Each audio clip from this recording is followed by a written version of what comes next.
welcome councillors, and we'll open the ordinary meeting, 27th of April at 9:14 a.m. And thank you for your attendance. Do we have any leaves of absence that want to be granted? Mr Mayor, I'll move for leave of absence, excuse me, for Councillor Edwards. Yeah, do we have a seconder? Councillor Guthrie. Any opposition? Does anyone wish to speak? We'll go to the vote. All those in favour? 9-0. 8-0, sorry. Good point. I just got the info just sent. Okay, we'll just adjourn for a minute. Condolences. I'd just like to acknowledge the passing of Rex Smith, who was a force in the region as far as his contribution. He was chairman of Bendemeer Shire Council for 33 years, and he was also total of 36 years as a councillor. He was also instrumental in the Roma District Rugby League, and gave a lot of time up being involved, calling the football, and also is a former president of Roma Turf Club, life member of Roma Turf Club, and has been heavily involved in the sport of racing. I'm sure there is many other things that we won't mention today, but he was just an incredibly well-liked figure in the Bendemeer community, but also in the greater Maranoa community. So on behalf of council, I'd like to pay our respects to Rex Smith's family and recognise his contribution, and we will have a minute's silence to honour Rex Smith.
Okay, please be seated.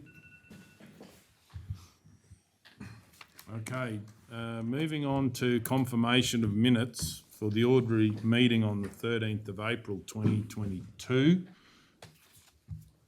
Do we have anyone wishing to move or any amendments? Yeah, Mr Mayor, page 45 of the minutes. They're just a recording of those against the motion. Councillor Hancock's name is against that. It should actually be Councillor Labrador. Okay, are you happy to, is there any other? And you can see that from the previous motion on 44, page 44. Excuse me. Are you happy to move on that basis with the Move, change? Yep, move with those amendments. and move on the minutes of the 13th of April. Is that correct? Yep. Okay. Do you want me to say, I move that the minutes of the ordinary meeting, Yeah. 13th of April 2022, ordinary meeting held on 13th of April 2022 be confirmed with the amendments. Okay, do we have a seconder? Councillor McMullen. Any opposition? Does anyone wish to speak? We'll go to the vote. All those in favour? 8-0. The special meeting on the 20th of April, page 53. Do we have anyone to confirm minutes of the special meeting?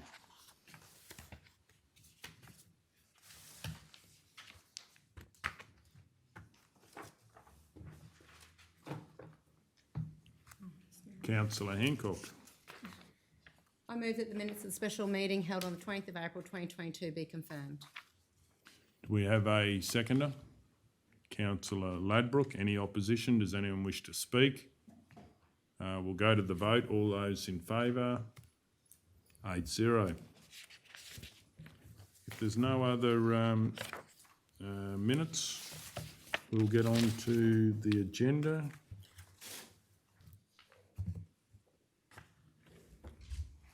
Page 55.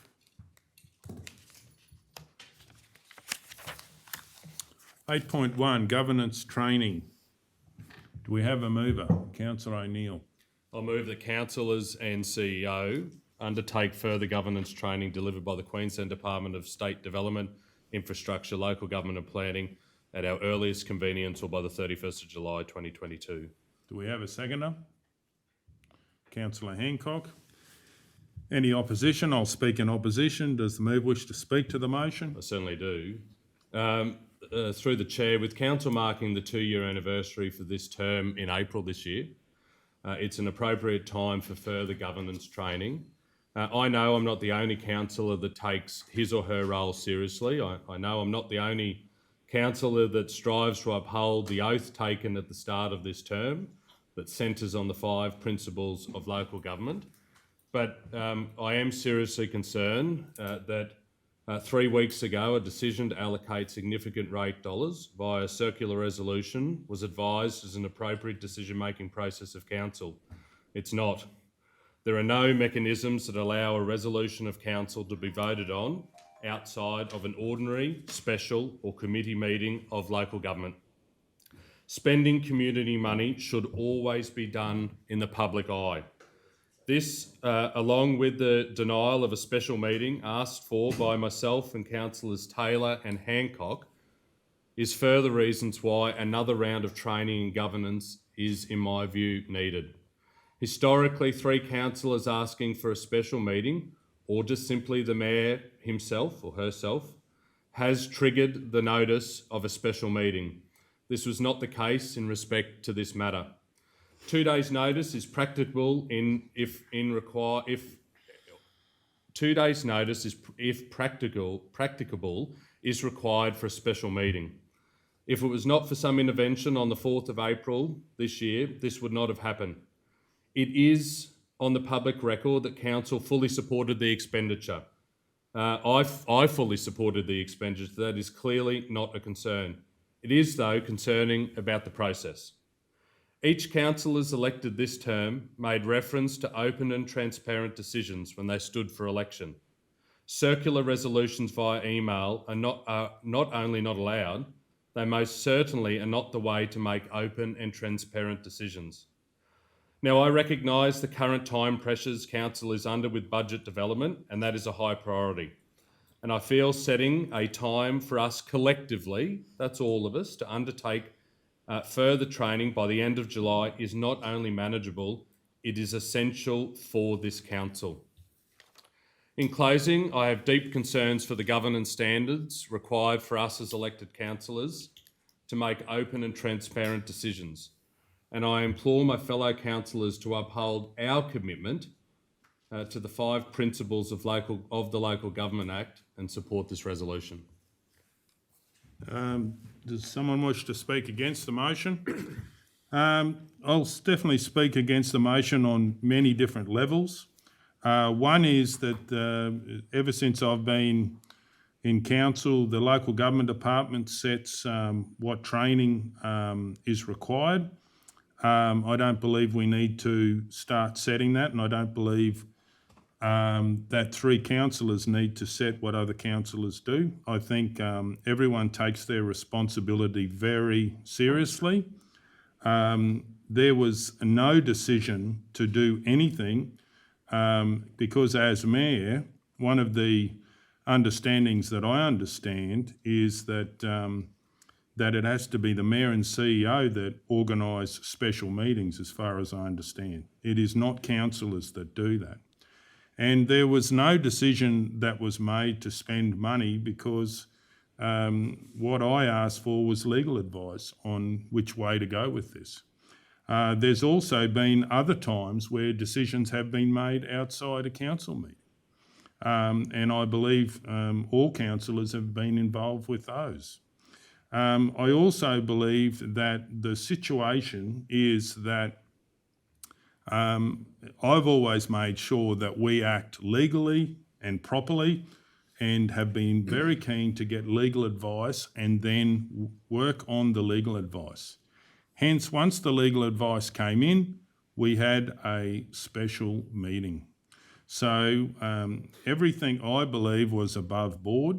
It obviously is a situation that, but as far as governance training and having 3 councillors that want other councillors, including themselves, to do this, I don't believe that is the way to go.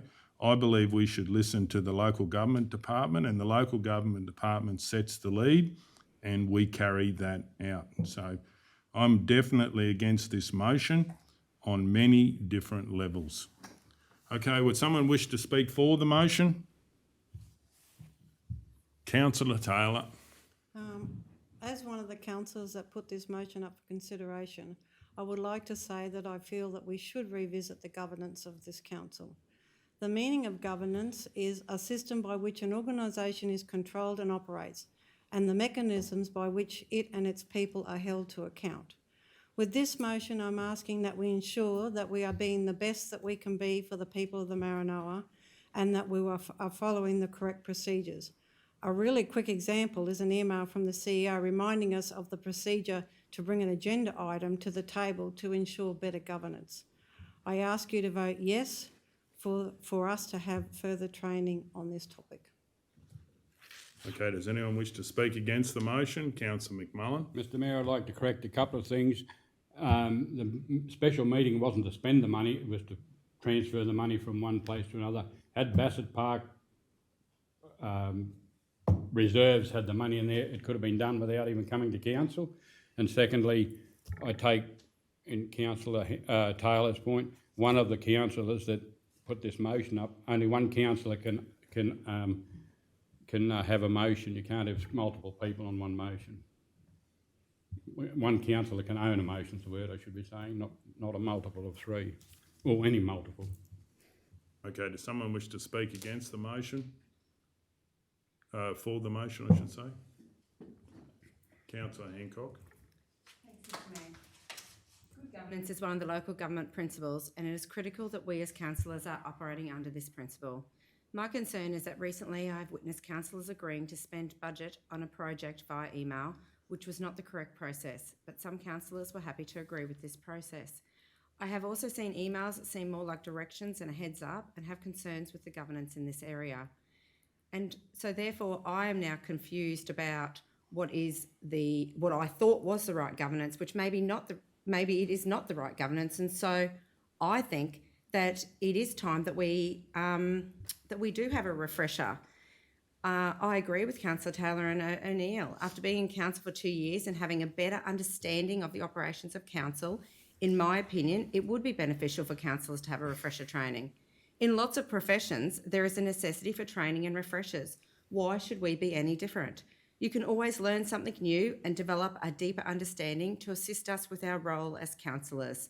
Professional development in our role as councillors is critical. I've previously found it beneficial to conduct the training with the executive team under the CEO's authority, as the executives are the professionals in the room, and I value their experiences and opinions to assist us to get the best outcomes for our community. And this is why I was one of the councillors who put this up, because I think governance training for our council is can only benefit our council. It is not it's not a negative, it is absolutely a positive that will make us better, our council and our governance. Okay, does anyone wish to speak against the motion? Councillor Guthrie? I'd have to say I wholeheartedly agree that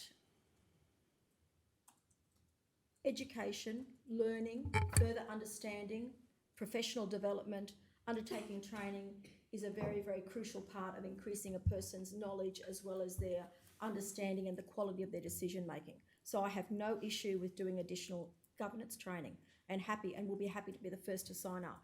The two things that I have an issue with is that there's nothing specifically listed there as the type of governance being undertaken.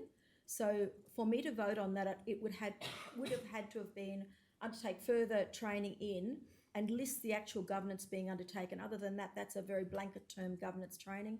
And the other thing is, I don't believe it needs to go through as a motion and then a resolution. I believe that if there's an area that we need additional training in, we need to request and have the training delivered. I don't think it needs to be tied to a resolution. And as I said, I will vote against it, but I'll also put my hand up for any training that's available because I sincerely believe in the benefit of learning more, knowing more and being better in our positions and our decision making. Does anyone wish to speak for the motion or against the motion? Mr Mayor, just a couple of things. I like Councillor Guthrie, I definitely need like to see more training, and I definitely need to do more training.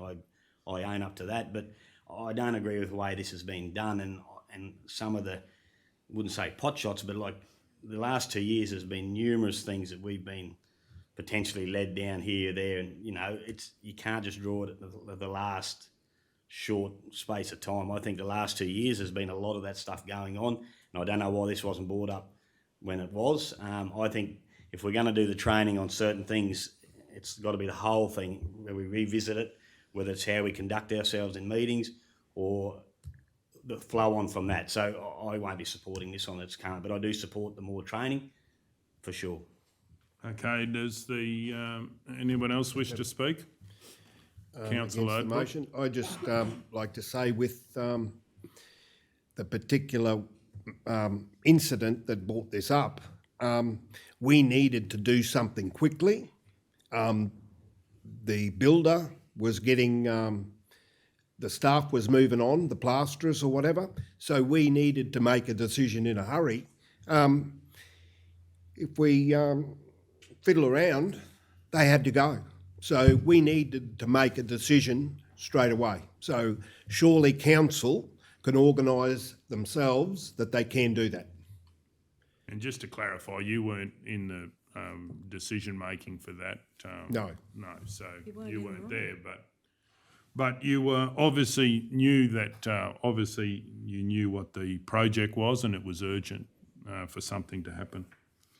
I think that's everyone. Does the mover wish to sum up? Yes, I do. So a couple of points to address, and the contribution just made by the last speaker and Councillor Ladbroke highlights even further why we all need to, myself included, right, to undertake further training. The matter that came before Council, Councillor Ladbroke, had he chosen to be at the meeting, which he wasn't there, he would have had a conflict of interest on. So to even speak about that today on a matter that he is conflicted on tells me that we need to have more training, all of us, all 9 of us. Not 3 of us, not the 3 that have put this up, all 9 of us. We're not excluding ourselves. We've got new councillors in Councillors Taylor and Hancock that have supported putting this forward today. I've been here 10 years. I still need refresher training to make sure we're adhering to the principles of the Local Government Act. To suggest that what was attempted to be resolved via circular resolution has been done before at Council is not true. Things that have been supported, not by a circular resolution, nothing formal of Council, were things like, do we support the Mayor sending a letter of support that has no budget constraints for Council? Yep, that's been done across emails. Emails have been sent whether we support giving chairs to funerals. Not a budget consideration. but supported by council. That makes sense. The community would expect that we would have discussions like that. There's been emails around whether we support bringing in larger aircraft that will impact the long-term, viability and sustainability of the tarmac. Not a budget decision. What was attempted to be moved via circular resolution the other day? Councillor O'Neill, is that not a budget decision giving a fee waiver?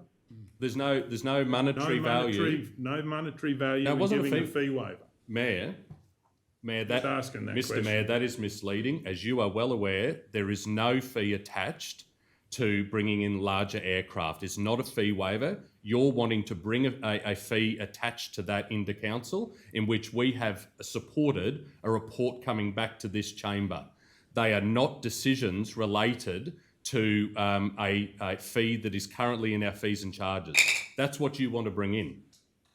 What I'm talking about is we cannot have budgetary decisions made outside the public arena.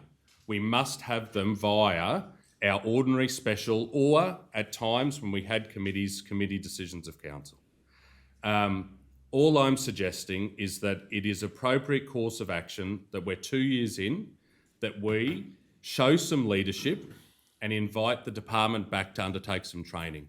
We run this council, we shouldn't be dictated by others when we should or shouldn't do training. To suggest that 3 councillors can't put up a report, that's not true. The point made that 3 councillors can't move a resolution, that's true. 3 haven't. I moved it, someone else seconded it. But to have 3 councillors put up a matter for consideration, that there is nothing that stops us doing that.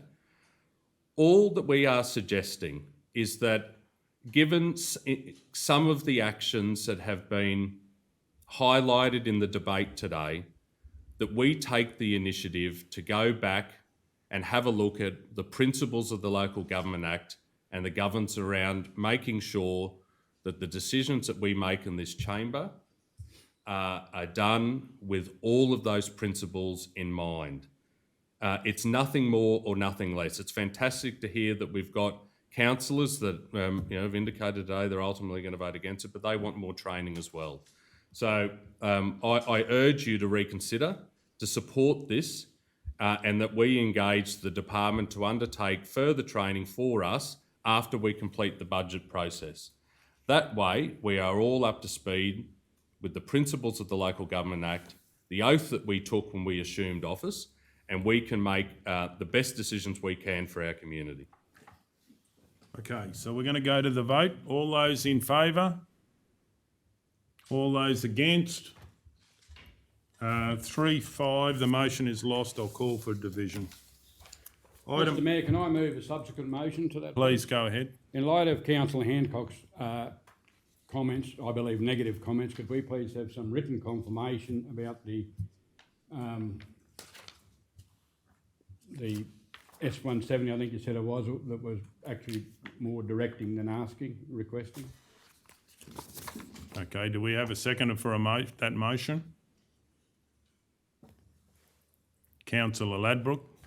I don't understand the motion, sorry. And either. Is it getting legal advice? Is that what you're after? No, Councillor Hancock said Provision of evidence, I think. provision of evidence, because she's got some evidence there that somebody has put in an S170, whatever it was, where they were more directing than requesting, I think were the words. What were your comments? Well, it wasn't S170, so, Well, you put it- unless I'm being asked the actual stuff that I've said, What you, I cannot supply anything, You must- and we all have the emails, and that's in my opinion. So, I'm happy to. We've all got the emails. So do you want to just clarify what the motion is, Yeah, just- Councillor McMullen? Councillor Hancock made the comments that she's seen, I thought she said S170, but emails that are more directing than requesting, I think were the words. Directing staff. Directing staff than requesting. Look, through the chair, can I suggest is that that you have a motion that says that council be provided with the relevant information in relation to governance issues, as stated at the ordinary meeting of the 27th of April. Is the mover happy with that? Okay, that'll be right, thanks. And is the seconder happy with that? Yeah. Okay, any opposition? Well, happy Yeah, question. can we see it? Like, Yeah, just Sure. if we can just give Emma a bit of time. Yep. I shall. Okay,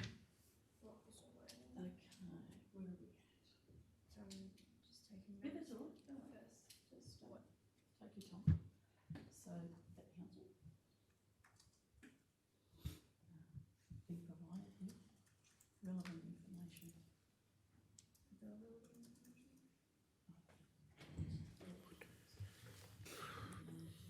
In relation to governance issues as stated.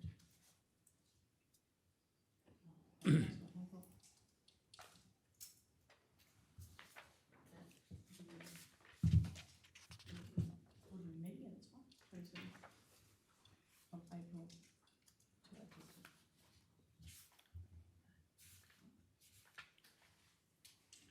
Okay, so does everyone understand the motion? It's typed up on the screen there. Is the mover and the seconder happy with that? I'm happy with that. Second is happy? Yes. can I ask a question? Please go ahead. What's the relevant information? What is it? Well, I would imagine, I'll leave it up to Councillor McMullen. Okay. Councillor Hancock said words to the effect, without listening to the tape, that some of the emails or correspondence had been more directing than requesting. Righto, so Okay. we'd like to see Do we that need to state information. that? I don't know. Because we can. And to have examples. Excuse me, is it Yeah. just a matter of watching so do we play in the video and the minutes get done like that? Would it be, To be provided with the relevant emails. That relate to more directing than requesting Or was it a heads up, I for thought it was said? information. It's quite look, it is a little bit difficult. So just, Councillor Hancock, are you able to provide them? It's not my resolution, Madam that CEO. council be Happy provided with to. relevant emails? Is that what you're talking? Is that what you said? It's not my resolution, Madam CEO. No, that's right, but it's referring to a comment you made. Can you, do you recall the comment you made? Well, I'm happy to provide what I said. That's what I'm happy to do. I'm happy to stand behind what I said. Yep. Well, from my memory, I thought you said more I think directing. that if someone's going to accuse a councillor of something, they want to make sure they've got that sorted beforehand. So, okay, Not so we'll accusing the just, council of anything. I asked for the information. we'll just adjourn the meeting to be able to play the tape back. And starting the meeting up again, we have played the audio. So no one's saying something that's not there as far as all councillors understanding the motion that has been put forward by Councillor McMullen, which is up on the screen. And Councillor McMullen, are you happy with the wording of that I'll motion? read it out for what's the- Righto. yeah. The council be provided with the relevant email that seems more like direction than a heads up, as stated by Councillor Hancock at the ordinary meeting on meeting 27th April 2022. Okay, and is the second happy with that? Councillor Ladbroke. Any opposition? Does the mover wish to speak to the motion? Thanks, Mr Mayor. Okay, does the Councillor O'Neill, do you wish to speak against the motion? Yeah, I'll speak against it. I think this is incredibly unorthodox. And at the end of the day, council can resolve whatever they like here, but Councillor Hancock doesn't have to provide anything. We can't direct another councillor to do what's being suggested. But what it highlights to me is that in the debate, Councillor Hancock, in those words, said emails that seem to her as an individual councillor more like direction than heads up. So for her sitting there, she's read an email that for her she felt that it looked like more of a direction than a heads up. It may not have been. If we moments ago had a council that supported further governance training, we could test this with the relevant people from the department or LGAQ or get some lawyers in here to have a conversation. I don't think Councillor Hancock named anyone. It could be me that she was referring to. I'm not affronted by a comment like that, but for her as an individual councillor, she's obviously read an email that has raised a question mark. Whether that's relevant or not, whether it's reality or not, that it is one way or another, training would help us, guide us through that. I won't be supporting this resolution. I think it's unorthodox, and at the end of the day, if Councillor Hancock chooses not to submit the emails, that is her right. Okay, does anyone wish to speak for the motion? Councillor Guthrie? We've deliberated a lot this morning since we've started about training. I have done the mandated training. I have done the complaints framework training. I have done the training that is very clear that we are not to direct staff. That's been very clearly put across in all the training we've done. We also know that in the complaints framework that if one of us has a concern or the public has a concern about directions that appear to be given to council staff, the correct process is that a complaint get put into the Office of the Independent Assessor. And that is the way that an impartial group of people are able to assess whether in fact there is value or merit or there is validity to the concern being raised. So to me, this is just a transparent process that either there's an email that seems more like directions than a heads up or there's not. It's been raised, now it's about just clarifying and confirming either way. Okay, does anyone wish to speak against the motion? Councillor Taylor? I'd just like to say this. I don't agree with the motion at all. I just think you're just picking, which is really sad. And I really do think we need some more training because this is not how a meeting should go. Okay, does anyone wish to speak for the motion? Mr Mayor, I'll speak for the motion. Go ahead. I agree with everything that's been said. Those comments were not pointed at anyone. I agree with that, but it was something that was raised. If that's a concern, it needs to be sorted out, or needs to be provided. We need to be provided with that. Some councillors can't. Any councillor can't just go about stating things like that without having to provide the evidence. I don't believe. Okay, does anyone wish to speak against the motion? Councillor Hancock. Mr Mayor, I'm not opposed to being open and transparent.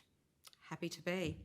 And what I said was that what I believed may have seemed to be more directions than a heads up, which then confused me, which is why I would like some more councillor training, and I would like to do that as a councillor. And that's why it was one of the options that had made me come to the conclusion of the fact that we as a council might need some more training in this area and more refresher. I too, like Councillor Guthrie, have done all the training, but I am by no means can put my hand up and say that I'm an expert, because that is not true. Because every time you do training, you learn something new. And I just believe that that if there is concern around the table that there must be evidence provided, well then there should have been enough concern around the table to do a refresher training and maybe use this as an example. And I would have been happily provided this as an example so that we could be led and shown and trained by the professionals in the correct procedure. So this actually, thank you, Councillor McMullen, because this actually has just brought more light to the fact that we do need training and we do need professional development in our area so that we can conduct ourselves as councillors for our community. Okay, does anyone wish to speak for the motion? One thing I'd like to say, I will be supporting the motion. I think it is a bit of a slur to make the comments there about the reputation of council. I do believe that we do all of the training that is asked of us, and each individual council can do more. We also I've been in training where the training says we're not legal advice. And that's why I personally believe that every time we come to a question, we get legal advice, because that is the legal advice on the Local Government Act. I believe that's what we need. And I believe that if there is information that it should be passed on, that's common sense, and we can just get on with governing the region of the Maranoa, which is what we should be doing. Okay, Can I ask a question? Yes. So the questions of you, Yes. Mayor, in relation to the legal advice that you received in respect to the circular resolution, that has not been circulated to councillors. Could that be provided if you received that legal advice? No, I did not get legal advice. I said I asked for legal advice, You asked for it, but you didn't get it. I asked through the CEO to get legal advice on should we have a special meeting or not. And so did we get legal advice though? I believe that we did, and that's why we went to get legal advice. And that's why we decided to have a special meeting. And so that was relayed back to you, that legal advice, obviously? Yeah, I spoke to the CEO about that and said, well, because there was conjecture on what to do, I said, we need to get legal advice and find out what to do with this. So that's news to me. So we got legal advice to say that we could not have a circular resolution as was... No, the legal advice is what is the best path to make this decision. But you asked for that because of the circular resolution. So No, it was because councillors had a different opinion. Yeah, no, I get that. But And what was I the wanted to question? get, as I always do, I wanted to get legal advice on which is the best way to go. And what was the question that was asked of legal? Because I think that would really help us if that was provided to council, so we knew going forward that we cannot actually have circular resolutions. I would imagine the question that would have been asked is, we've got to make a decision on this. Can we do it via circular resolution, or do we need to have a meeting? And what was the answer? To have a special meeting. You couldn't have a circular. I'm just Yeah, we that know if this comes up again. Can we get the legal advice? Can we ask the CEO for her, whatever she found out or whatever the case was, please, whatever? Look, through the chair, I'd certainly have to take it on notice to actually look out whether we got advice from the department or the solicitor or whatever it was. Ultimately, the advice was to have the meeting, and that's what we did. I sent the email around, as you know, because it is common practice that you have been circulating emails in relation to certain decisions. Whilst I recognise you argue about the money, certainly it has been your practice over the last, certainly over the last year, to have the CEO asking of councillors whether the councillors are prepared to support an action, as you said. That was exactly the same intent of that particular email. Recognised that they had a couple of councillors who came back on a very definitive position. We sought advice, we got advice, whether that was legal advice or advice from the department, I would have to take that on notice. And we subsequently had a meeting, and it was an urgent decision, and we needed a timely decision, and I recognise that that's why the special meeting was held as quickly as possible. So that'd be, just if I can follow up, that would be really helpful to get.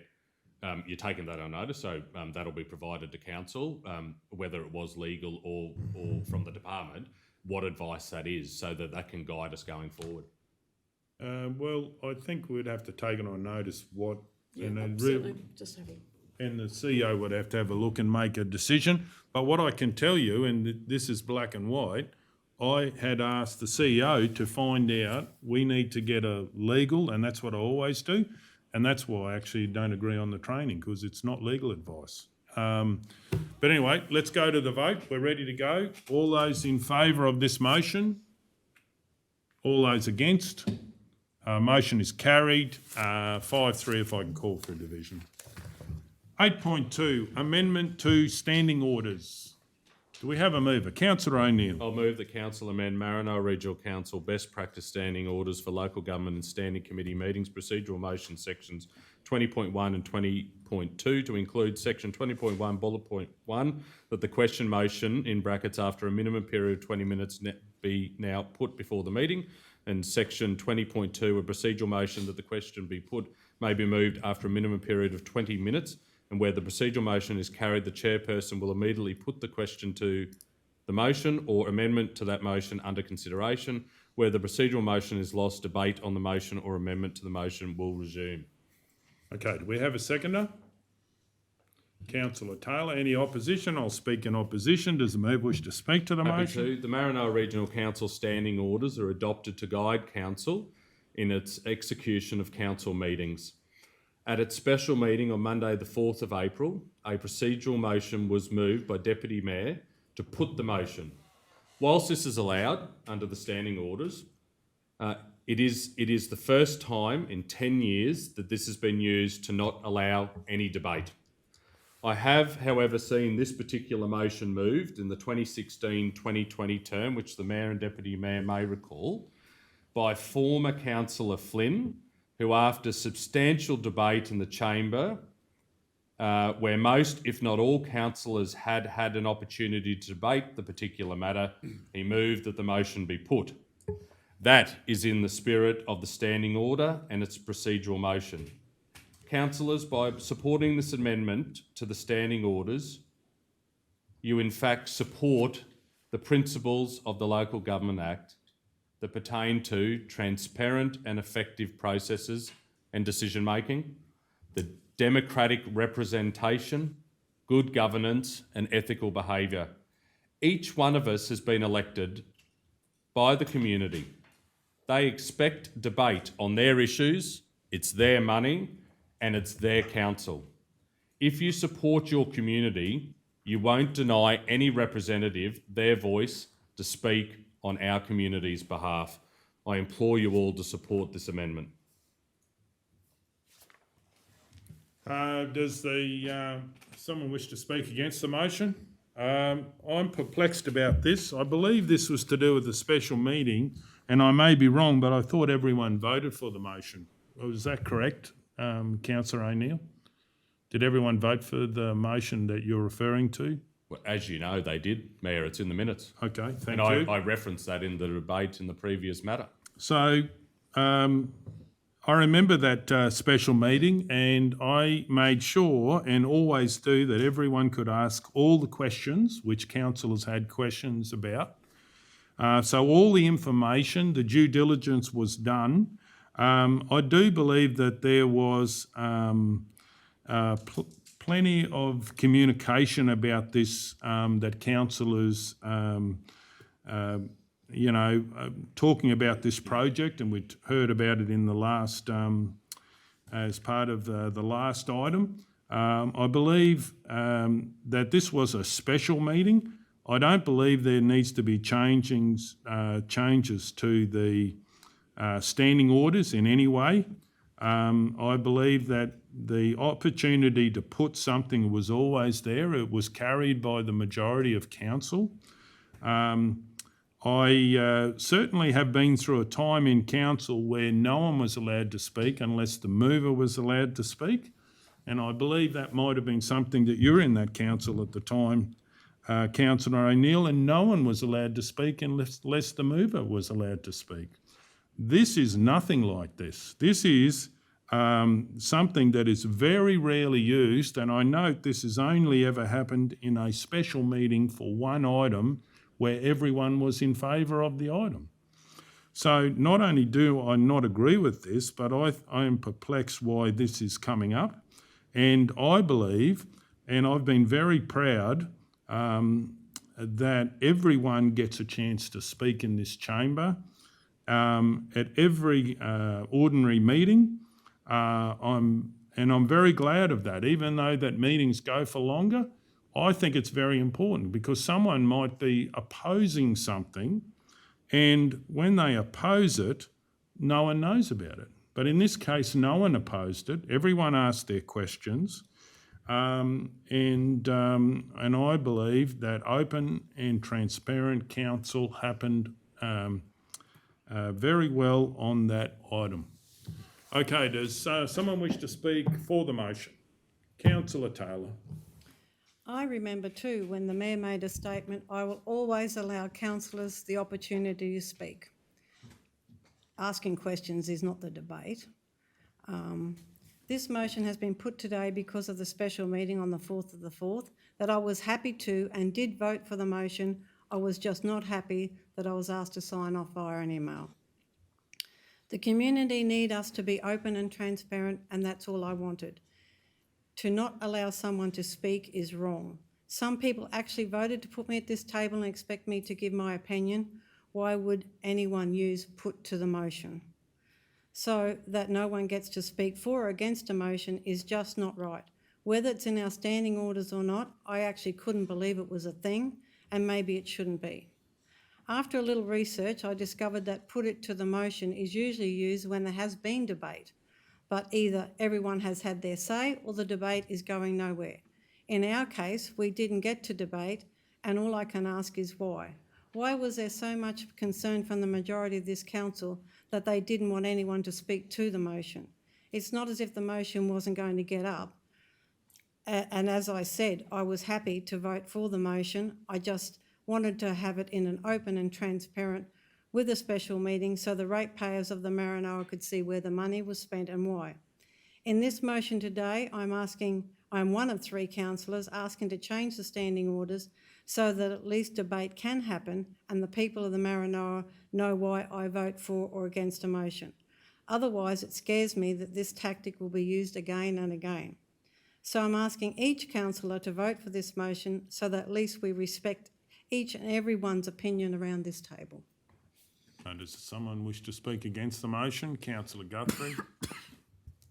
I'm only a councillor with 2 years' experience, but I've got to say I do my homework, and I went looking to see where these standing orders came from. Now, we get given a draft copy from the state government of best practice standing orders for local government and standing committee meetings, of which we all have a copy, of which we've done training. And what the Queensland government says is that these are written rules to keep meetings orderly and efficient. I also went randomly checking on websites, and I looked at 20 local government areas who had adopted the best practice standing orders as we have done, and each and every one of them have adopted them in entirety as we have done. If these are best practice, my suggestion would be that they're being adopted because they are a very solid way to operate. I have an issue with putting a time frame in, which means you're putting quantity rather than quality. When you look at the standing orders, they are very clear with time in the speaking to motions and amendments. 16.5. Each speaker will be restricted to not more than 5 minutes unless the chairperson rules otherwise. To bring in a 20-minute minimum period before a vote can be taken with a procedural motion says to me, or suggests to me, that it may not be the most efficient way of operating. So if you have 2 councillors who wish to vote or discuss for or against, or have points for or against, which might take 10 minutes, what do you do for the other 10 minutes? Do you sit and wait for the 10 minutes to elapse? I think we're better off focusing on people being free to be able to discuss, put a point forward without having the time requirements. So I did endorse, and we did elect to go with the best practice standing orders that the Queensland government had made available to local government areas, and I'm happy to maintain what we currently have. Okay, does someone wish to speak for the motion? Councillor Hancock. Thanks, Mr Mayor. Open and transparency is one of the local government principles, so therefore I was appalled at the special meeting on the 4th of April when it was moved to put the motion. The debate hadn't even started. Now, it obviously can be done in a meeting as part of our standing orders, which is why we're here today. But is it the right thing to do to shut down debate and not give councillors an opportunity to speak on the matter? I personally don't believe it is the right thing to do. I think every councillor sitting at this table was voted in by the people of the Maranoa to have a voice at the table, and so therefore they should have the right to debate a topic if they wish. Now, I understand that there needs to be good meeting procedures to assist with conducting an efficient meeting, but shutting down discussion and debate is not open and transparent and is not what we were elected to do. I think the resolution gives the opportunity for all councillors to speak on a topic, if they wish to, so the community understands why their representative are voting a certain way. And this is why I'll be supporting this motion. Okay, does someone wish to speak against the motion? Councillor Burkett. Thanks, Mr Mayor. Yeah, I'm a bit confused a bit in this too, because it's the only incident in 2 years. And I know there's been occasions where one councillor actually got to speak twice, and that was allowed because it wasn't denied, which it should have been, because you're only supposed to speak once. So I think there's a bit of flexibility, but we all did vote for those standing orders. As far as the signing off on emails, and there's some that I can't discuss for legal reasons, but there's been ones that are a bit more sensitive in matter than this that we had to give the okay by emails.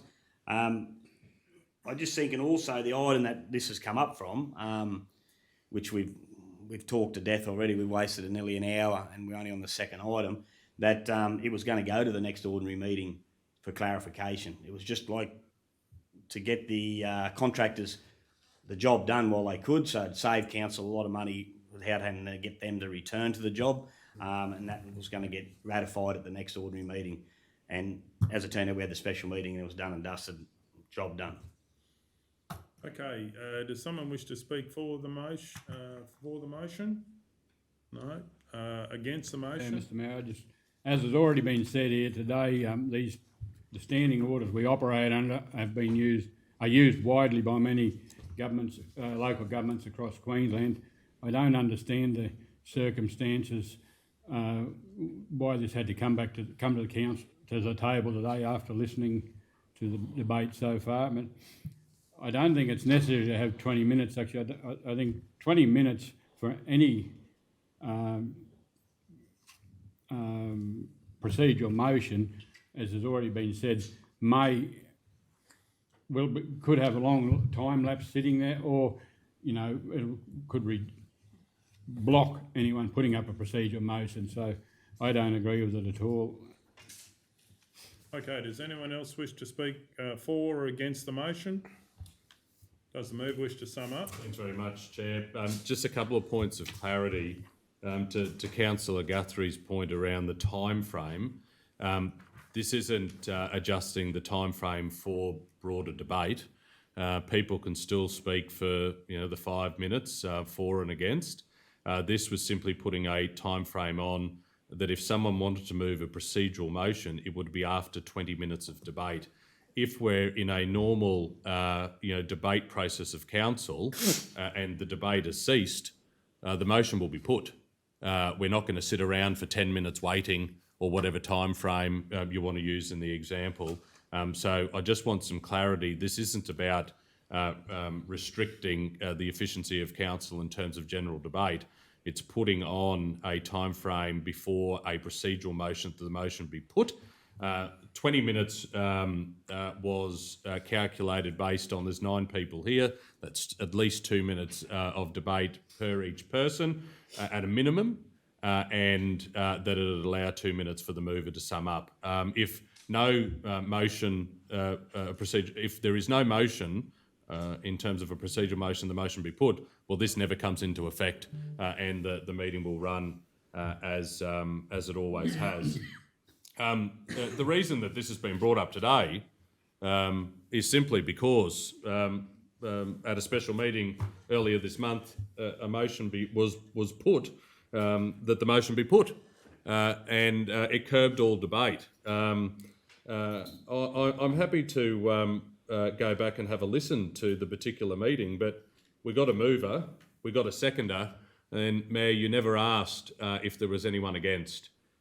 Before that happened, the procedural motion was put. So how you knew that it was going to be passed unanimously is beyond me, but I'm happy to stand corrected on that. Yeah, I don't agree with that, Councillor O'Neill, because normally if someone is against, you will say something. You ask in Well, we do, but Yeah. but also sometimes the vote can be wrong, And at that time, someone says, excuse me, can we do that vote again? Yeah. So I don't... But just I in the don't- normal process, you ask for a mover and a seconder, and then you ask, is anyone against? I don't believe that happened before the motion was put. The procedural motion was put, and hence why I've and the other councillors have brought this forward today for consideration. I fully support the standing orders, and I expressed so to you, Mayor, at the beginning of this term, that I believed that the standing orders were not appropriate, that we needed more voices in this chamber. In fact, when you put this to council, I fully supported it, and I still support it. I think it's important that whether we're for or against something, not only do the people in the chamber need to hear that, but the community at large need to understand why we put our hand up to vote in favour of something or vote against it. My argument to what happened the other day is that there was no ability to put any voice to the vote.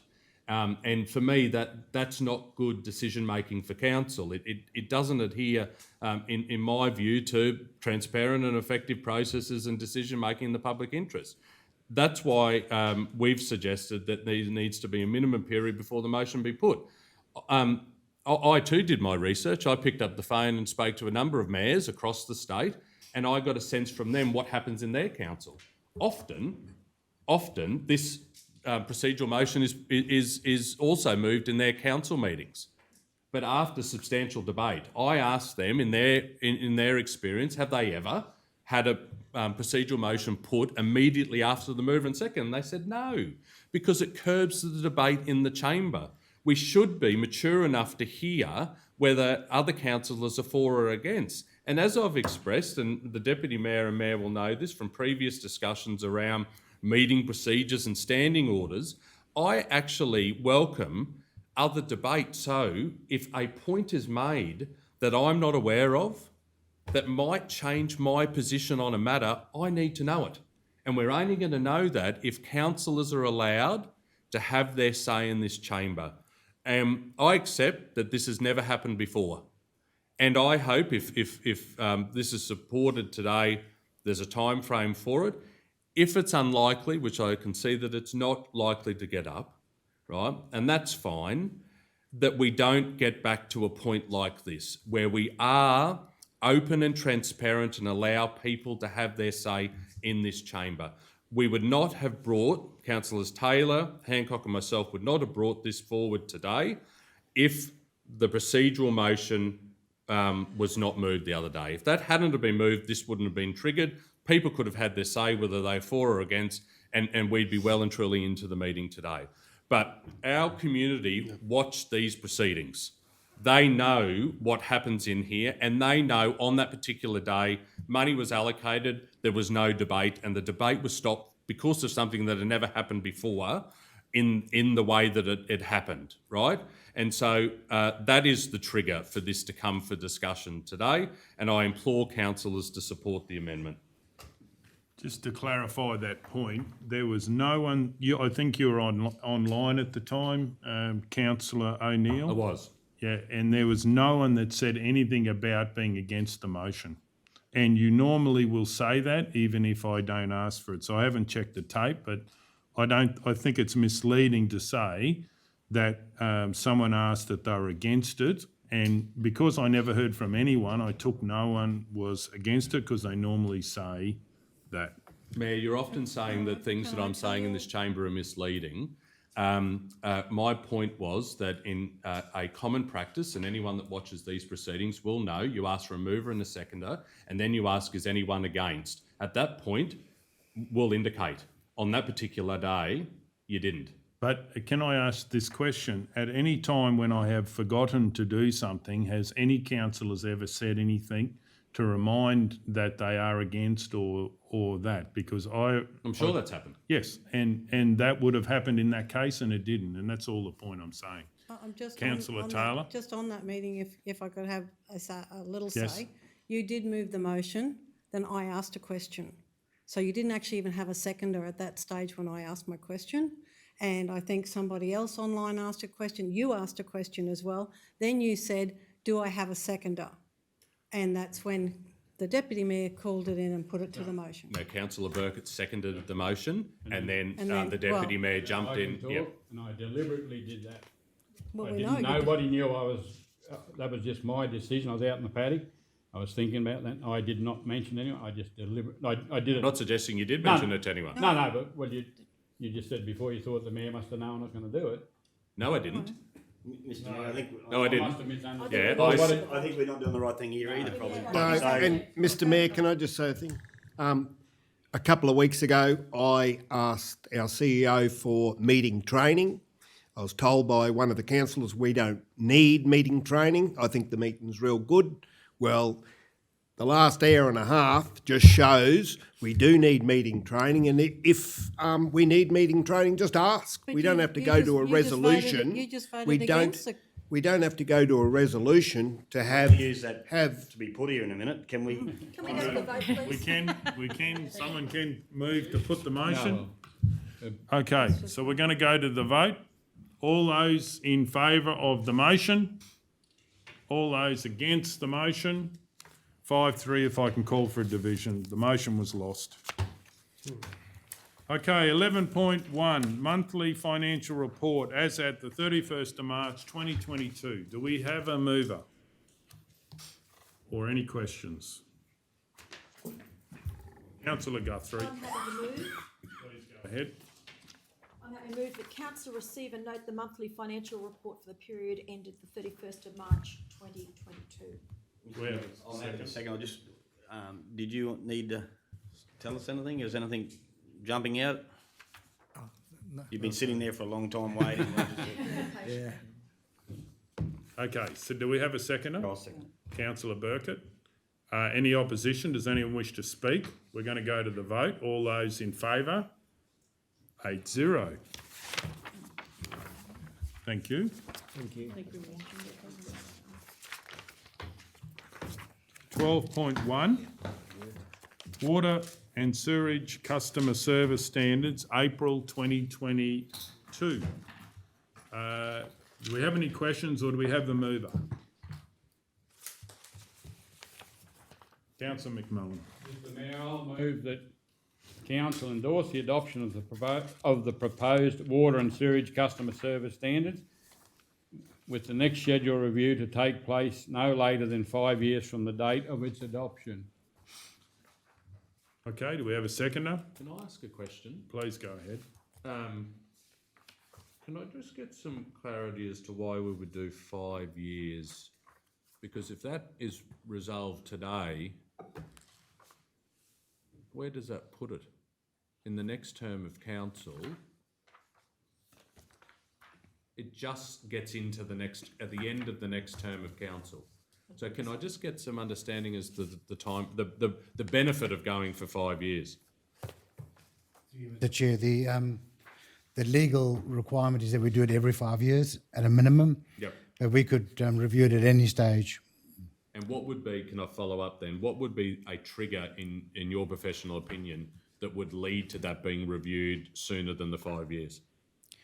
If something significant changed where we were struggling to meet the customer service probably, then we would go back and try and amend them. But at the moment we've been tracking really well, and we actually brought one back because we were performing better than the customer service standard. So I think under normal circumstances you wouldn't require review earlier than 5 years. But if something was, again, through the chair, if something was to come to council's attention and we wanted to make a change to the standards, we could review it at any time. Yep. I'm happy to second on that basis, Mayor. Do we have any opposition? Does anyone wish to speak to it? We're going to go to the vote. All those in favour? 8-0. Thank you.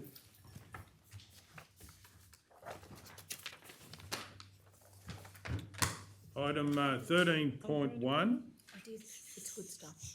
Rotary Club playground equipment. I'd like to move. Well, I've got a question first, actually. I believe that, I'm not sure who we're going to do the question to. Probably happy to take the question, or Ken? Right, Yes. yeah. So Through the chair. I'd like to see us actually find the budget to do this. In this year? this year, because it's a wonderful thing for the region. Do we have any way, or should we lay it on the table to find some way, because it might be a lot of our own staff and work and so forth, to be able to, and obviously find out when they're actually going to do it. It might be next year by the time they get it here, but rather than just, put it forward as part of budget, actually just to say, no, we'll cover it, when are you going to bring it? But we can leave that. I move we lay this on the table later in the meeting to get some information on how we can deliver that, as quick as possible. So that's for the 35,000. Yeah, and basically find out, because a lot of it, I think they're going to put it up and install it, so we Can I ask, if you're Yep. moving that to lay it on the table for questions, I've Yep. got another question. Yeah, please. Just in respect to the 35,000, you've got remove and dispose of existing softball, the remove and repurpose old cable, and the climbing net.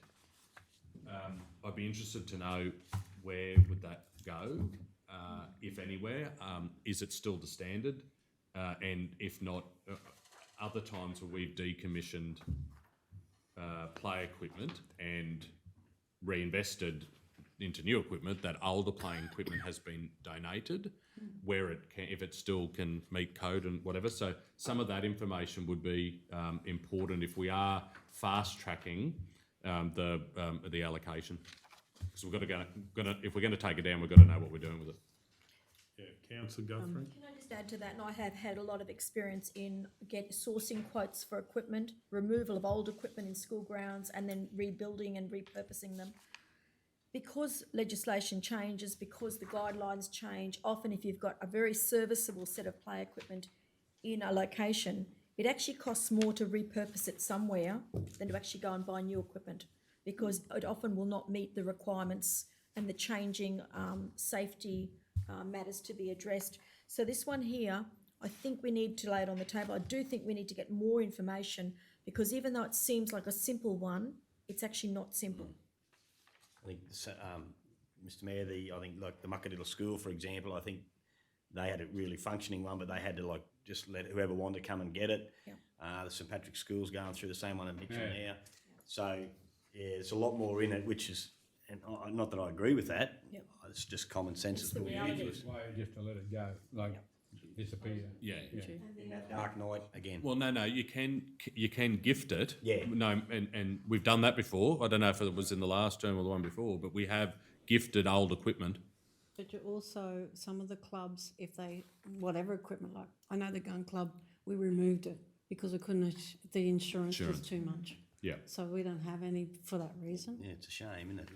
They missed the point of the whole kids growing up. I think, but the big thing here is that Rotary Club are going to lead that, and I believe there needs to be a consultation before anything's removed. We've got the new equipment coming in, but it's mainly making sure we can cover our side of it so they can get the new equipment in, because they're going to do it. But I'm happy that to lay it on the table, to get the information back that councillors have raised for later in the meeting Mr. Mayor. about how we can fund our small part of it to make it happen. Mr Mayor, I just note in the report that our Coordinator for Parks and Open Spaces has advised that some of the existing playground equipment is approaching the end of its useful life. Yeah. So to Councillor O'Neill's point, it'd be nice to sort of know, is there anything that we could donate? And I guess just to bring it to someone's attention that if there is that possibility, that we could do that. And our standards might be different to other people's standards. And just also, should we, before we make a decision, do we need to get back to talk to Rotary again before we work out what we're doing? It doesn't really matter. No, to me, the real focus, I believe, is get this new equipment in.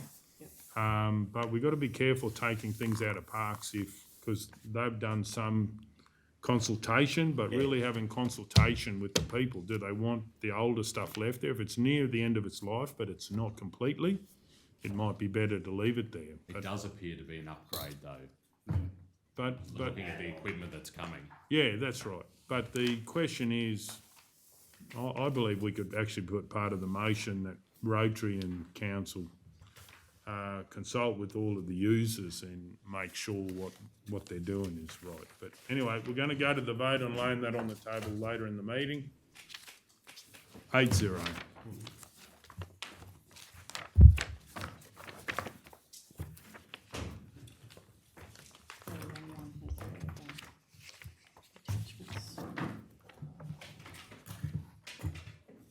What's the next page, 216, please? 16. 14.1, reconsideration of request for Pinaroo, Roma Incorporated. Councillor Burkett. Thanks, Mr Mayor. I'd like to move the council advise the Department of Resources that 1, land described as Lot 5 on R86120, reserved for local government purposes, sub-purpose pound is no longer required for local government purposes, and that the council wishes to relinquish trusteeship of the reserve, and 2, supports the application from Pinaroo, Roma Incorporated to acquire the land to facilitate the expansion of their aged care facility. Good question. Oh, sorry. Go ahead, Councillor Taylor. Through you, Mr Mayor. Tanya, does that mean Pinaroo would have to buy the land, or do they just gift them the land? If we don't want it, like... The land is a reserve, so it would go back to the state. It would then depend on what kind of arrangement the state comes to with Pinaroo. Okay, right. Yes. So it's not a full conclusion that they give them the land? No, it's not.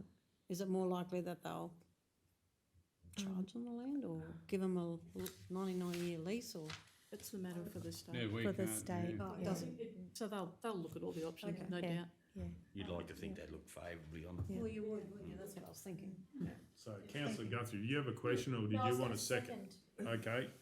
Any opposition? Does anyone wish to speak to it?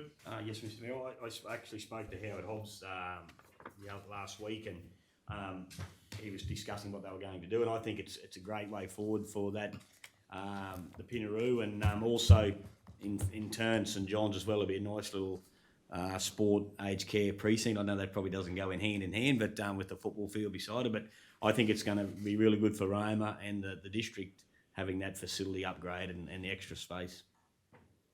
Okay, does anyone else wish to speak? I'd just like to say we're very lucky to have Pinaroo, and obviously, we're very lucky to have Pinaroo in aged care, and really what Rotary do driving that. So, any way that council can be of assistance is benefit to the whole Maranoa. Okay, no one else wishes to speak? Does the move wish to sum up? No, thank We're going to the vote. All those in favour? 8-0. We'll adjourn now, back in half an hour.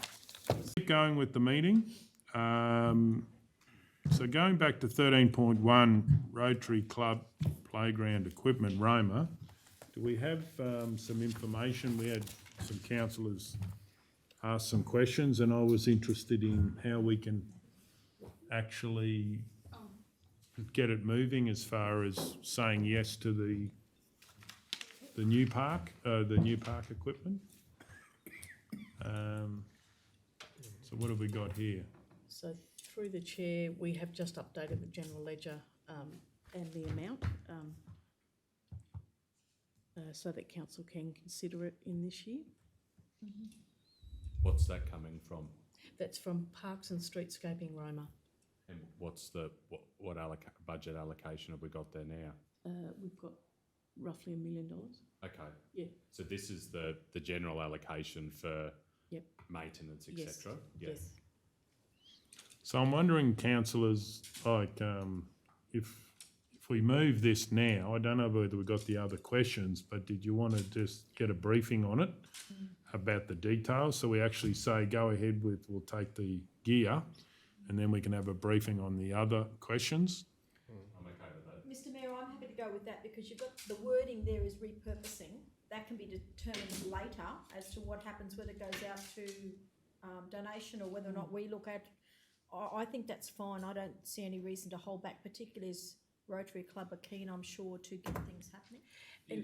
sorry. Yeah, sorry, through the chair, the bulk of the money of 30,000 actually includes the removal, refurbishment and repurposing. So it actually is intending to go from one park to another park, and would also include the certification, the audit, the RPEQ sign-off costs. That's why that figure's a bit high. Which park, Edwina, sorry? Rotary, that hasn't been advised to me. It's going to another park, but unfortunately I don't know which other park. So we're gonna But have a then briefing on potentially that could be donated Yeah. for the same amount. Mayor, can we invite Rotary to that briefing to hear what their vision is for the park? We've had them here before talking about it, but it is quite a large park, and so if this is at its end of life, are we going to, or heading towards its end of life, are we actually going to be able to repurpose it? It could, we help add to the park area, but we won't know that until we talk to Rotary. So would you add in, if you're going to move this, obviously? Yeah. Would you include in there that have a briefing and invite representatives of Rotary, Yeah. please? And if, I'm happy to second it. Righto. So in the first one, I think It's all approved stuff. The new stuff. something in there to say that we agree, approve, you know, it says acknowledge Rotary. Yeah, approve, This is approve, new yeah, stuff they're going certainly through the chair. So what would that first one be to really, it's a statement to Rotary that we want the, Approve the Rotary Club of Roma's request to install the new play equipment generously donated to them by, Parramatta Youths. it's from Barry. Oh, yeah. From what? It's from Barry. Barry's donating it. Oh, okay, yeah. approve the Rotary Club. Approve the Rotary Club of Roma's request to install Oh, okay, yeah, right, yeah. the new play equipment that has been generously donated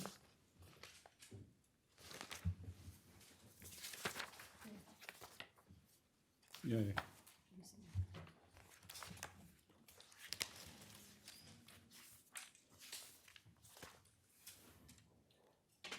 by Barry Waldron, owner of the Club Hotel Roma.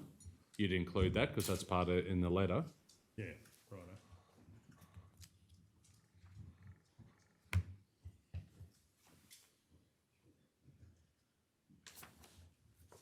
Yeah, that's good. So I'll just read this out. 1, approve Rotary Club of Roma's request to install a new play equipment that has been generously donated by Barry Waldron, owner of the Club Hotel Roma.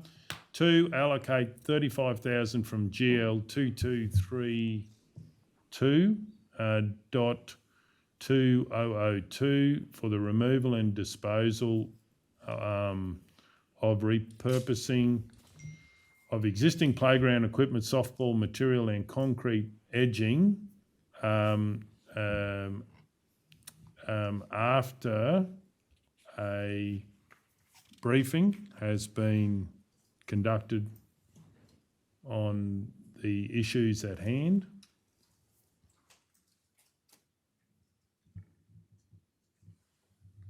And 3, authorise the Chief Executive Officer enter into an agreement with the Rotary Club of Roma to ensure the donated equipment meets Australian standards and the equipment is installed to Council's satisfaction. 4, Council to invite Rotary Club to a briefing on the vision for Rotary Park.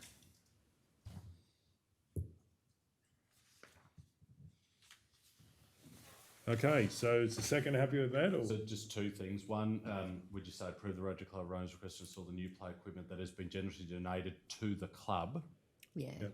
by Yep.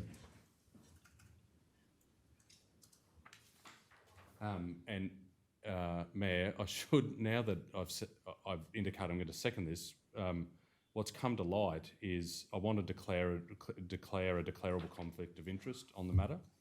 Righto. Go ahead. I'd like to declare a declarable conflict of interest that I I'll frame this as best as I can on the run. Through my volunteer role as a steward with the homebrew section of the Roma show, I've invited the Club Hotel Roma to sponsor this year's homebrew section. I don't, as it's a declarable interest, I'm going to put to council whether I stay in the meeting for this particular matter or leave the room while the matter is discussed and voted upon. Need a bit of wording. Yeah, you might need to help Emma write it out. I'll share it with Emma, but I've shared it with everyone what has just come to light now that we're including Barry and the Club Hotel in the resolution. So just this information. So if you, not that I think it's going to be drama, but if you had to go to the room, so you just got to call a second. Do you have to withdraw your second head? Yeah. That's all good. I don't think it's going to be a problem. Have you got your little I'm trying to find that wording. I just noticed there's some conflicts, but I think they'll all be getting. Can we just see if there's a wording there? No, keep going, Dol. No, I don't have it. Are you all out of the room? There is some wording. Wendy's lost her little Yeah, I've lost And I had it on my. Do you know the wording?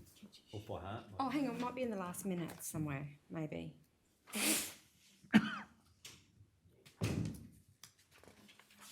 used to have it on my. On the bottom of the thing too.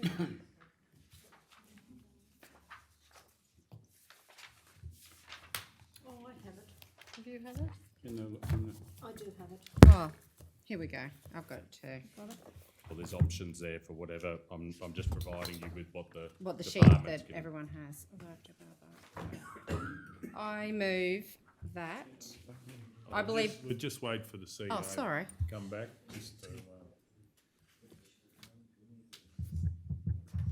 Just adjourn for a second. Please go ahead, Councillor Hancock.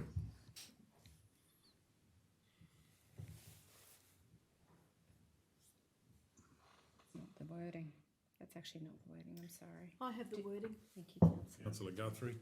I believe that Councillor O'Neill may potentially have a conflict of interest and, No. So he's got to actually read out his. Yeah, which Although he I has. have a declarable conflict. I've done that. He's done that. Yeah, so we need to find that other. That's where I just got to too. It's right down the bottom.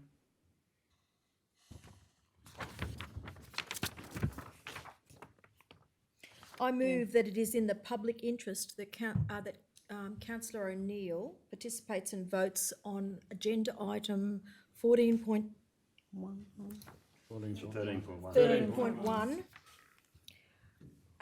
on Rotary. You say the word Rotary playground equipment. Yeah, but no, it goes silly. participates again and goes silly and votes on there's no conditions attached to that. That it's in the public interest anyway that he remain and participates in the discussion. Do we have a seconder?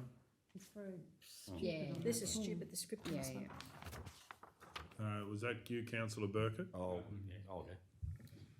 Councillor Burkett? Yep. Yep. Seconder. Any opposition? Does anyone wish to speak to it? We're going to go to the vote. All those in favour? 7-0. Righto. So we have a mover. So Still happy to second that, Jeff. righto. Councillor O'Neill seconds that. Any opposition? I'll speak to the motion. What a fantastic offer that Rotary has, and Rotary over the previous amount of years have been doing some great works at the park, the Rotary Club Park, as you know, since they sort of found it and have been working on it again, which is great for the community. I'd like to thank Barry Walden for his community just spirit to be able to not only to pull out and think of Roma and Rotary Park, but also I believe, actually organising the freight to get it up here as well. So what a wonderful thing for the children in that region, and the quicker we can make it happen is better for active children outdoors. Does anyone else wish to speak against or for the motion? Councillor O'Neill? Thanks, Mayor. I'm happy to second this because it's another service club that has taken carriage of a public park and are, using the volunteer hours that they provide to their service club to advance, and in this case, the Rotary Park. And, over the years, council has supported Apex with the advancement of what they've wanted to do at their park.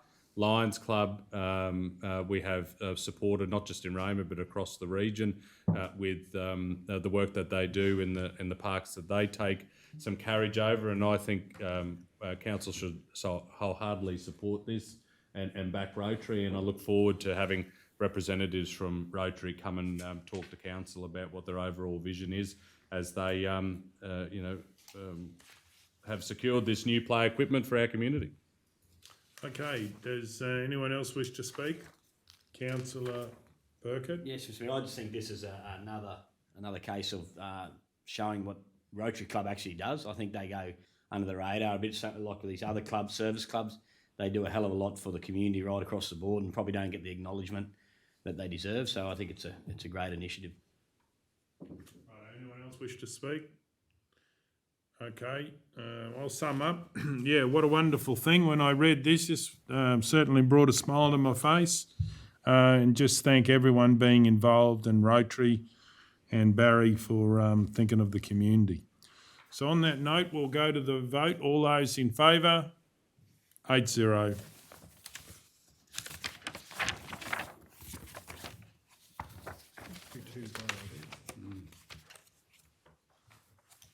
And the next item is... 221. It is a bit muggy.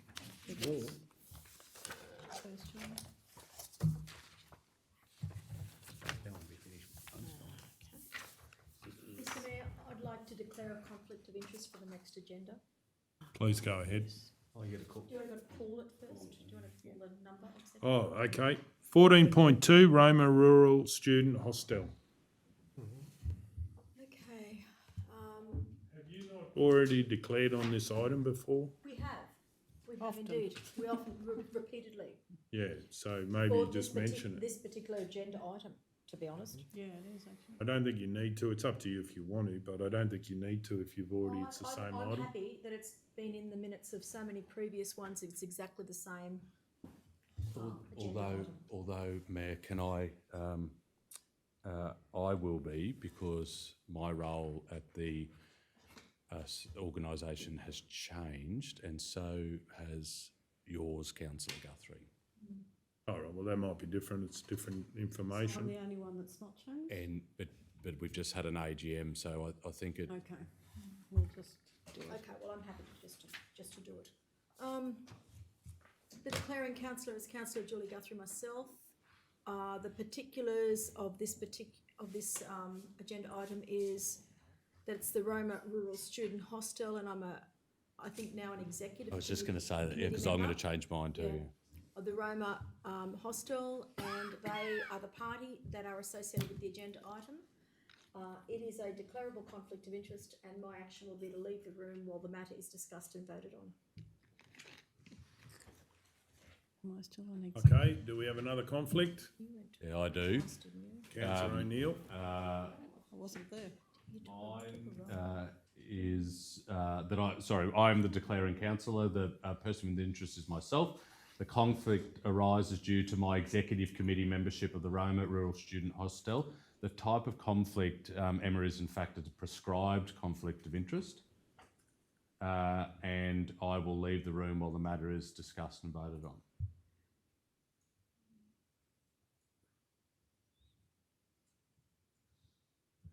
I have a conflict too, Mr. Mayor. Righto, Councillor Taylor? So what, did my role change at all? Can I? You're still on the executive. Okay. Yep. So, 14.2, Roma Rural Student Hostel. The declaring councillor is myself, Wendy Taylor. I am an executive committee member of the Roma Rural Student Hostel, and the Roma Rural Student Hostel are referred to in the report. So I have a prescribed conflict of interest, and I'll leave the room while the matter is discussed and voted on. Okay, 1, 2, 3, 4, 5.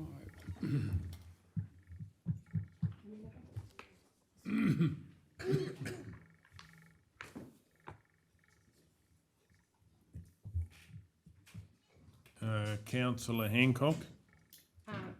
Mr Mayor, I would like to lay this on the table after all that, I'm sorry. I'd like to move to lay this on the table to find out if there is an allocation of funds, a GL number that could be allocated to. I actually think this is important enough that we should be looking at doing this as soon as possible, and I'd just like to know if there would be a GL number or a work order number that we can assign to it if that resolution got up. Okay, well, let's go to the vote on. Sorry, I'm just watching CEO, unless I don't want to put you on the spot to provide that straight off the top of your head, but if we can just... Through the chair, I think we did put number to it yesterday in the briefing, so I'll certainly happily find that number and... Is that... yeah. Because do we, through you, Mr Mayor, do we need a budget thing now, because it's not till the next budget? So I'd like to move Get that it we done. do it in this budget, just as the mayor did with the last one. I'd like to put it forward because I think that it's urgent and it's our responsibility. We're only voting on whether we lay it on the table to get the information first, and then it'll be, obviously, then it'll be put up. Whoever wants to put it up. So we're going to the vote to lay it on the table. Is it later in the meeting? Yeah, just later in the meeting, Mr Mayor. All those in favour? 5-0. Okay,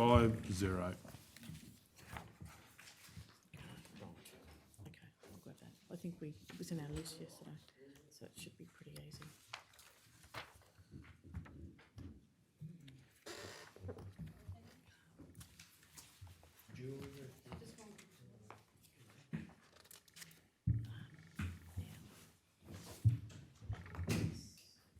That was the item, if we could have a procedural motion to move it to after C7. Just so, When we come out of closed. yeah, that's the last item, mate. Waiting on some advice, which we should have back. Mr Mayor, can I just double check that when I did my conflict of interest, that it was actually recorded as a prescribed conflict of interest, given the fact that I'm on the executive, just to make sure that it's completely accurate. Yep. Thank you. I certainly had recorded. Well, it was laid on the table anyway, so, but you've declared that now, that it's a prescribed conflict of interest. Okay, moving on, I think 17.1. No, 14.3. 228. Thank you.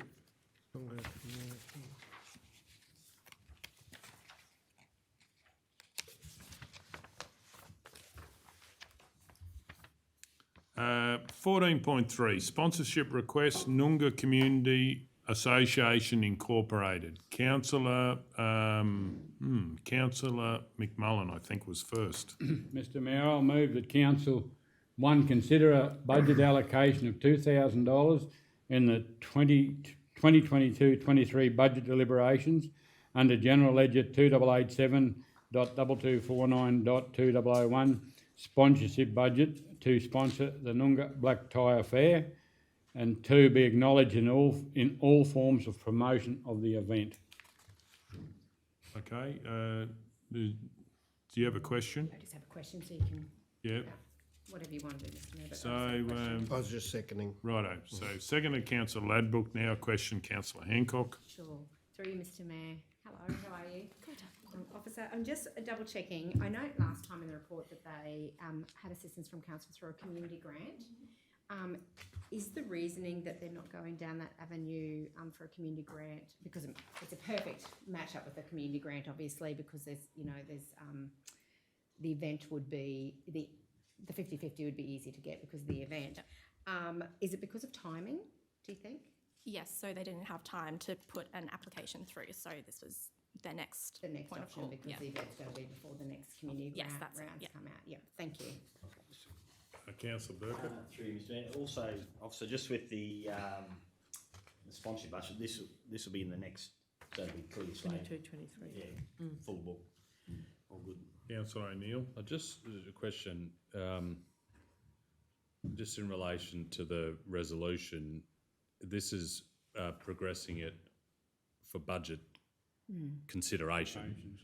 Therefore, point 2 should be, if approved, be acknowledged in all forms of promotion of the event, Yeah. because we haven't actually approved it yet. No, the only thing I'd say to the mover is I think it, well, it's just my view, I think it needs to be done. So whether we say allocate in the future budget, and can we do that, CEO? Look, through the chair, yes, you could. I think your practice is though that you consider, your practice is to consider, but you're pretty close to your budget period now. Just to when give them notice is what because I got to plan it and can, stuff. you can allocate. So there's no money there now, eh? I think we have. I think we we've certainly- we've expended our sponsorship this year significantly. We've been robbing Peter to pay Paul. So there's no money that you knew about that we have? No, not available at the moment. Righto.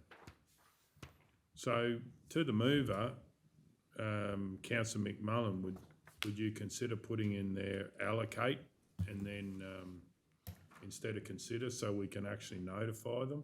Yeah, I'm happy if that's allocate. We're allowed to do that. Is the seconder happy with that? Yes, I am. Righto. Okay, does the mover wish to speak to the motion? Oh, Mr. Mayor, I just think it's it's good to help this group. They do have a lot of good fundraising events in that area. So, and this black tie one has been proven successful in the past. Okay, does anyone wish to speak against the motion? No, just a question, Mr. Mayor. I'm just searching quickly. Oh, yep, I found it. August the 6th is the event. Yeah. I'll speak for the motion. I believe they did this last year and was focused on the young people, getting people together, which is an enormously beneficial social thing. COVID has created so many people not getting together, and I believe it will have lasting effects on the communities. So I believe anything we can do to encourage great social events and times, and in a community that's not the biggest community, getting together, they certainly show how they can have a good time down there at Noongar. So, and I do believe that people travel from quite some distance to go to the event last year. So keeping it going and council supporting it's very positive for the Maranoa. Does anyone else wish to speak for or against? Does the mover wish to sum up? No, thanks, Mr. We'll go to the vote. All those in favour? 8-0. Thank you. Thank you. Okay, item 17.1, improving community safety and wellbeing. I'd like to move that a report be prepared for an upcoming council meeting. Do we have a seconder? Councillor Ladbrook. Can I have I've got a Please, question. yeah, please go ahead. Can you provide any further details than what's in the report? I've had feedback from residents that there's concerns about community safety and wellbeing in that area, and council is looked upon to, and I do believe that we can, it might be security cameras, it could be other things that we've considered in this in council before, but it's also about what we can do. Because there's not been the quiet enjoyment that other residents have lived with, and But what's happening? That's where the phone booth is, isn't it, on Laughingfoot Street? it's that general area. There's disturbances and so forth, and Like break and enters? What? no, just really to do with quiet enjoyment. and The noise. yeah, noise, social, From what? social issues that affect people living quiet enjoyment of their properties. So, and certainly councils can be in this space to instigate some improvement of that, and that's why I'm asking for a report to come back. And what do you want in the report? It would be to do with whether we could do security cameras. Obviously, that allows, if people are doing the wrong thing, that protects properties. I'm talking about in the public space.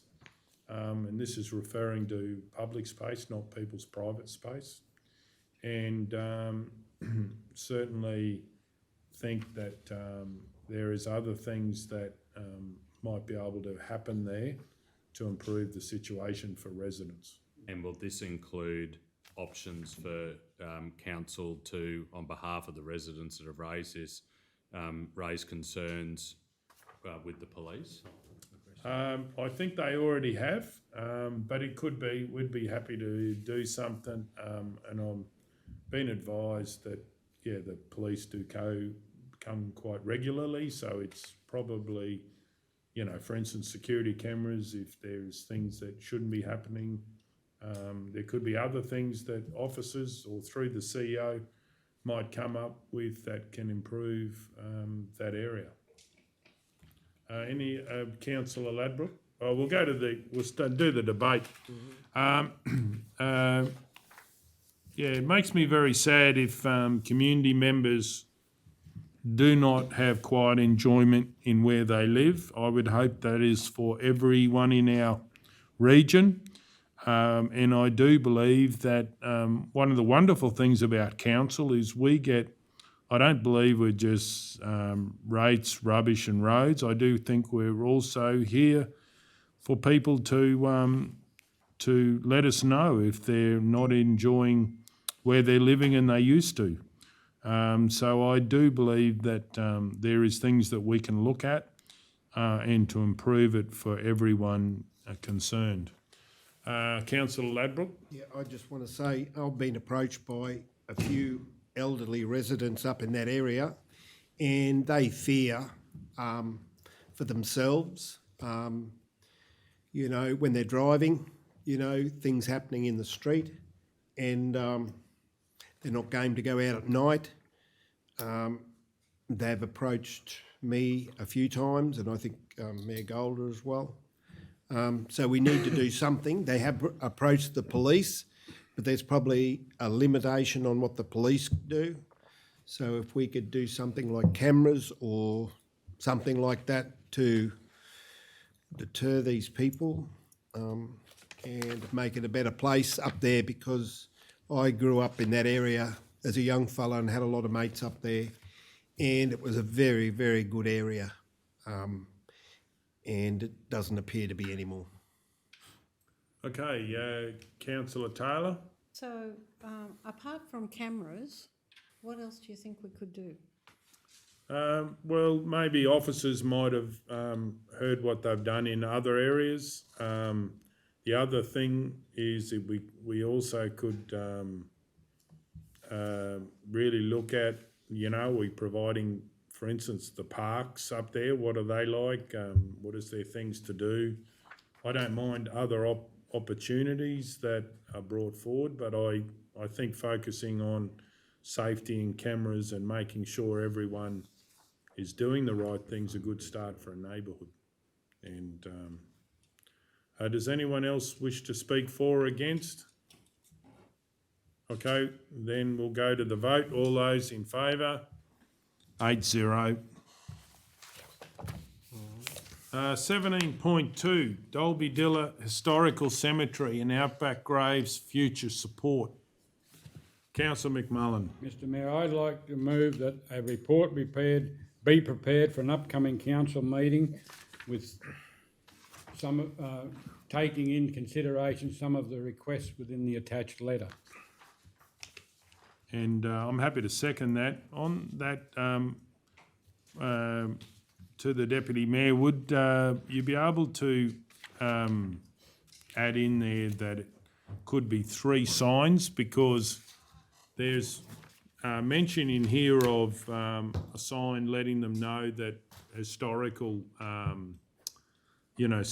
site is coming up, and then they turn off the road, but there is actually a road near the entrance of a private property, but there's no sign coming in. So in here it says about 2 signs, I think. It says plural, placement of signs to direct people, sorry?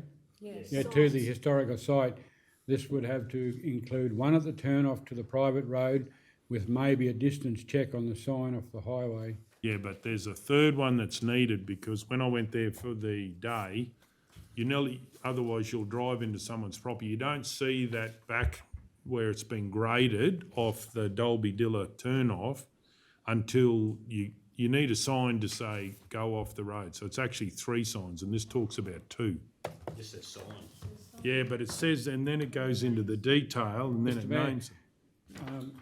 Include 3 signs. Yep. Dot point 2, I don't know, including 3 directional signs. Yeah.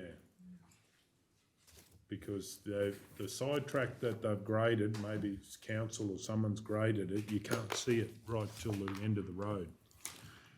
Okay, I'm happy to second that. Does the mover wish to speak to the motion? Mr Mayor, I just think, as was raised on the day, a couple of issues there they refer to as an ant's nest. There's a couple of big ant beds there, and the ground around the old graves and just the approaches from the gateway is very undulating, just from the normal natural grass, and any people visiting these graves with wheelie walkers and things like that will have a lot of difficulty. And it won't take a big lot of gravel, just to, some sort of good red gravel, as it says in the letter, just to seal that up, so it's a fairly smooth pad. Red gravel up that way. Huh? There's plenty of red gravel around Mungallala.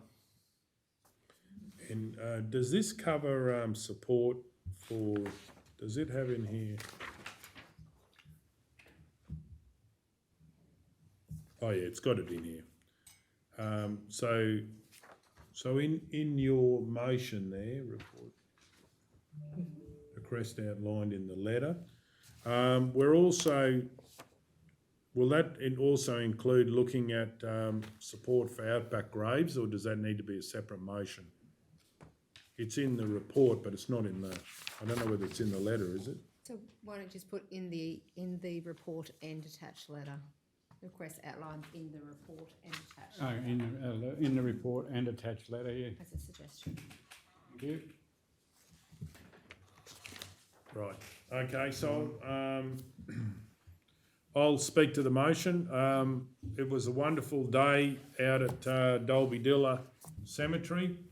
It's quite confronting seeing the amount of people that died at an early age. Even the chemist died, so I don't think he had a lot of chemist products that could help him at the age of 50, sadly, as well as sadly children and so forth. So it was pretty hard times. I'd like to thank the people involved and their support to make it happen and do the research. And I'd also, what was brought up was whether council would consider supporting Outback Graves, which is a voluntary organisation that helps mark all of the graves around Australia. And I do believe other councils have become a sponsor, and obviously it supports marking graves in their region. So I think it's a very cost-effective way to mark our heritage for all the people that will come through our region to find their relatives. So I think it's a very good thing council's doing. Does anyone else wish to speak? Councillor Burkett? Yeah, Mr Mayor, unfortunately I couldn't attend today, but by all reports everyone said it was a great event. I'd just like to thank Brenda Dukes and her committee for not only that but the Garden Day as well. I think not only is it great to look at history, I also think this could be another little, like a place of interest, just to tick another little box around the Mungallala area to get people to either come back and visit or call in on the way and you know, every little town needs that extra little bit. But I think it is a great concept to recognise all those people that have gone before us. Does anyone else wish to speak? Okay, does the move wish to sum up? I did a couple of things just came to mind I didn't think of, Mr Mayor. There were 16 graves there, and it was interesting to find 10 of them were children, one as young as 1 hour, and they're different, you know, they're up to about 9, I think. And another thing, Jane Wilson's very, very, very heavily involved in this, and she was telling me on the day, or not just me, but she found on a map, you know, that there was an unmarked grave at Epsilon Station right out on the South Australian border. I know where it is, I know the family a bit from when the rig's there. She got onto the family and somebody there knew where to find it, and she had somebody doing the same thing as in South Australia went up and they've marked that grave and right out there. It's, you know, very good work they're all doing. And just on that point too, Jane Wilson, former resident of the Maranoa, actually they live in Toowoomba, so they're doing all this work for the Maranoa from Toowoomba with her husband as well, supporting. So it was a wonderful project for the Maranoa and for the Mungalala area. Okay, so on that note, we'll go to the vote. All those in favour? 8-0. 17.3, connection of the new toilet shower block. And I'd like to move that a report, connection of the new shower block toilet at the Wallumbilla Showgrounds. I'd like to move that a report come back to the next council meeting about how we can find a workaround to enable the full use of the facility through this tourist season. Councillor Taylor, Just through you, could I ask a question? please go ahead. Can I just ask why it's taken so long to be connected? Yeah, please go ahead. The resolution was for us to investigate acquiring some land off the neighbour, the York family, and the I want to make sure that mic's on too, which is a green. the green light's on. Yeah. To acquire the land off the neighbour, and that's where the treatment plant will dispose of the treated water. So the treatment plant's in place, it's operational, and the water currently is being put into a containment. It's a pump out tank, basically, and then once the land is acquired and finished with, we'll install the evaporation beds at the far end of the block, and the job will be complete, but it's proving an arduous task with Department of Resources to get this done, and the York family, it's their application to rescind a part of their lease, so they're completing that. We've done the survey work for them to enable this to happen, and once it's lodged and completed, it'll be all wrapped up in the renewal of their new lease on the property. So it could be a while. So just a question. Yeah, please go ahead. For the Wallumbilla show, which is this week, I believe, there's plenty of toilets and all that around. There's plenty of facilities. Mr. Mayor, we've made available the toilet block to be used, and we're treating it as a pump out tank. So it gets used and then pumped out after the event. The showers can be used? The showers at the moment can't be used because the flows that go into there diminish the ability to pump out, well, to cope. We don't want it overflowing. So you work with no showers, we work on 15 litres per day per person. That's flushing and fluids. If we were to allow showers, we have to allow for 65 litres per day. That's what that system's designed to handle per day per person. During the show, will it need to be pumped out? It shouldn't be at the 15 litres per person per day, and that's spread across the entire site. Between 200 and 300 visitors expected to the show on that day. We spread the toileting facilities across the whole site, and we believe we've got enough capacity.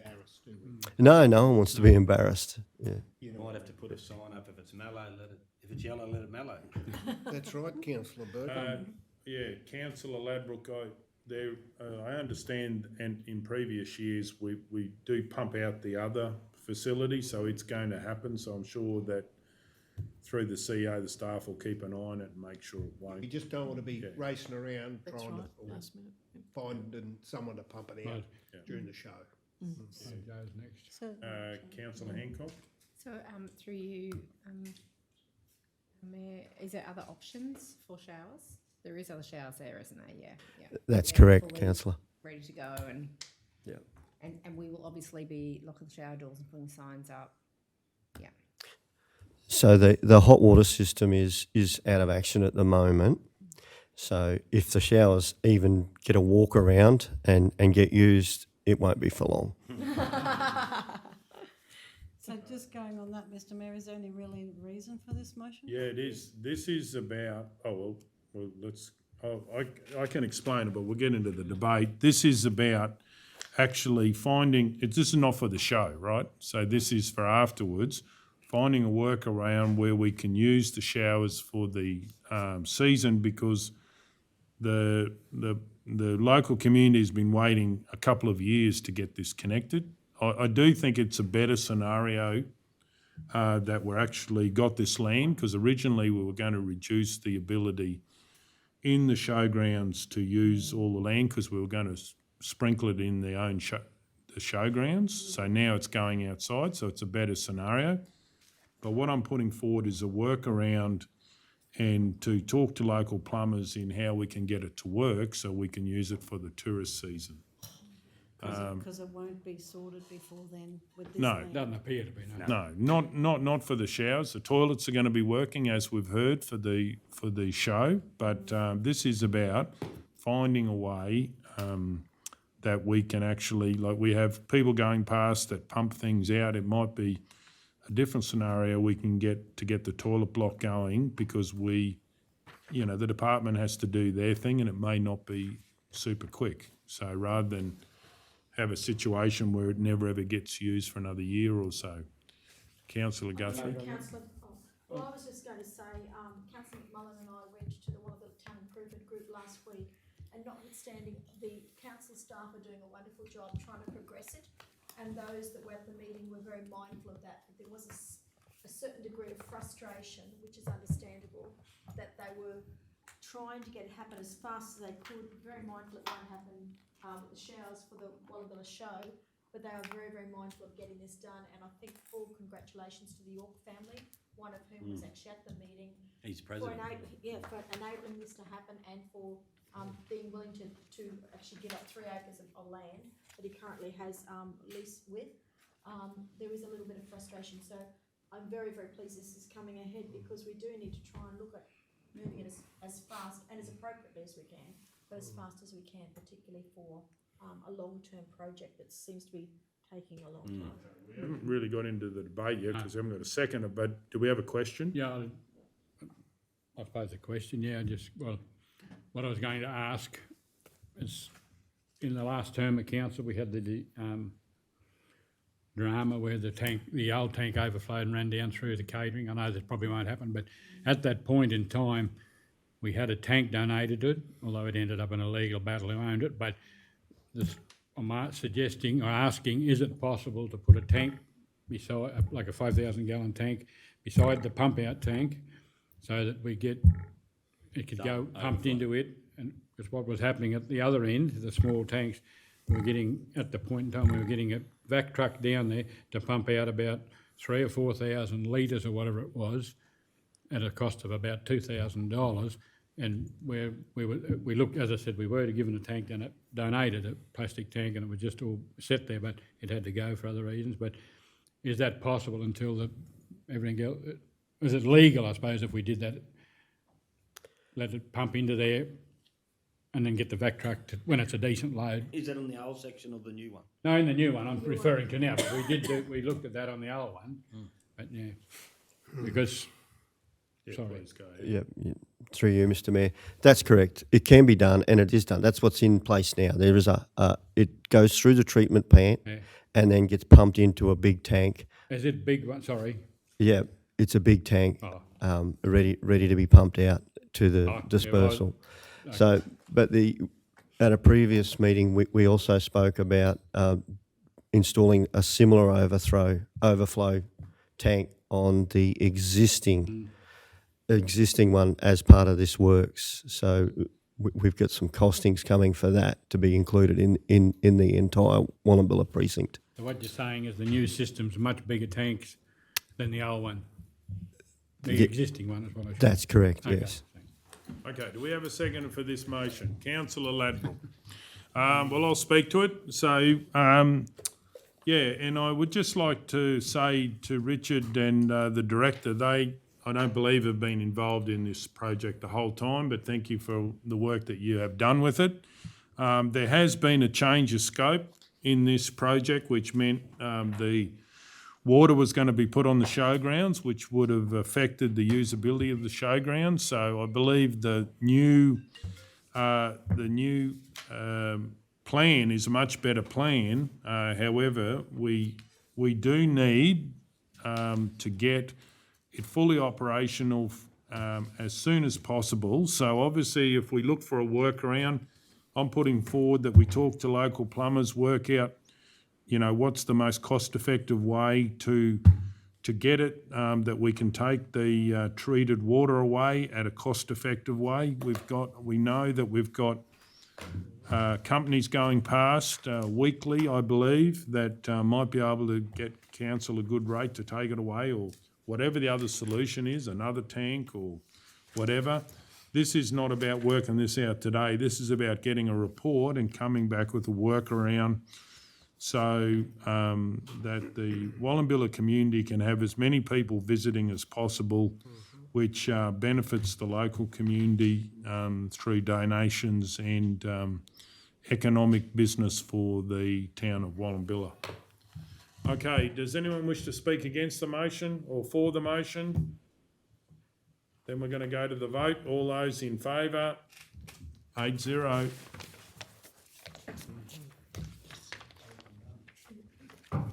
Okay. So we thank you. Conflicts, yes. Okay, who's up first?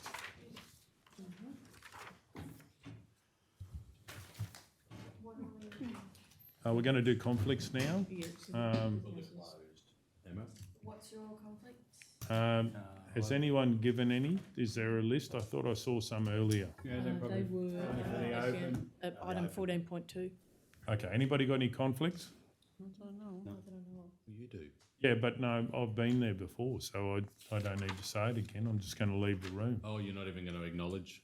No, well, what I will say is I had a conflict on, what is the number? C2. C2, but I've declared it before, so I don't need to declare it again, and I will not be taking any part of that item when it's enclosed or in open. Okay, do we have any other conflicts? No? Well, do we have anyone that wants to move to go into closed? Councillor O'Neill. I move in accordance with the provisions of section 254J3 of the Local Government Regulation 2012. The council resolved to close the meeting to the public to discuss confidential items that its councillors consider is necessary to close the meeting. In accordance with section 254J5 of the Local Government Regulation 2012, the following table provides the matters to be discussed and an overview of what is to be discussed when the meeting is closed. C.1 Roma Quarry flexible pricing. C.2 P E Appeal 2901 of 2021. C.3 Assessment of Levee against best practice. C.4 Proposed amendment to capital project scope Redford Road. C5, the proposed amendment to capital project scope Redford Road. C6, road maintenance performance contract 2 years, 2022, 23 and 23, 24. C7, Australian Government's Local Roads and Community Infrastructure Program Phase 3. C8, Lot 2 on SP 123777. And that's it. Did you say C4? It's, C4, I didn't. it's at the bottom. It's at the bottom now. We changed the order around. Oh, sorry. No, it's still there. It's there, it's It's the bottom in of the place. first there. Not yet. Well, we haven't Haven't yet, changed but, anything, yeah. but we can do that when we go out of closed. No, I haven't said C4. C4 is not what's in here. So, Emma, we need to add in, Yeah, it's out of kilter. The end. but is it? See, Oh, yeah. So C4, I'll read it out if you like, Emma, while you type. request way. C4 is request waiver of excess water charges 140332237. Good pick up, Councillor Taylor. Right, so do we have a seconder? Councillor Taylor, any opposition? Does anyone wish to speak to it? We're going to go to the vote. All those in favour? 8-0.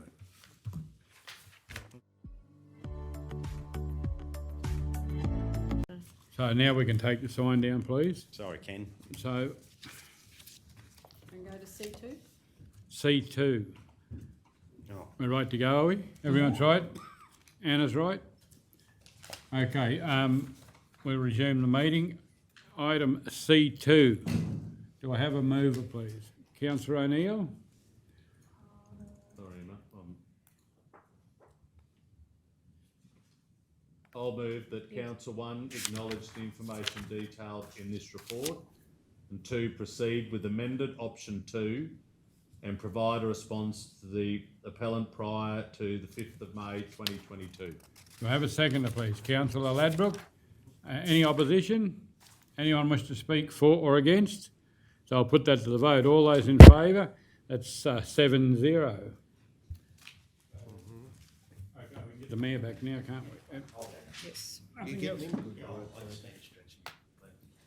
leave the white And one. are we going back to 14.2 or We we could go home continue? early, So couldn't that- we? We could go home early. Well, it's just that Gav's here. Yeah, that's right, we're in public, so we can go back to 14.2. Thought we had a 5-minute Good thought. window. Yeah. We're all here till the end. One in all in. What's that? Going back to the white. So if you leave it till after people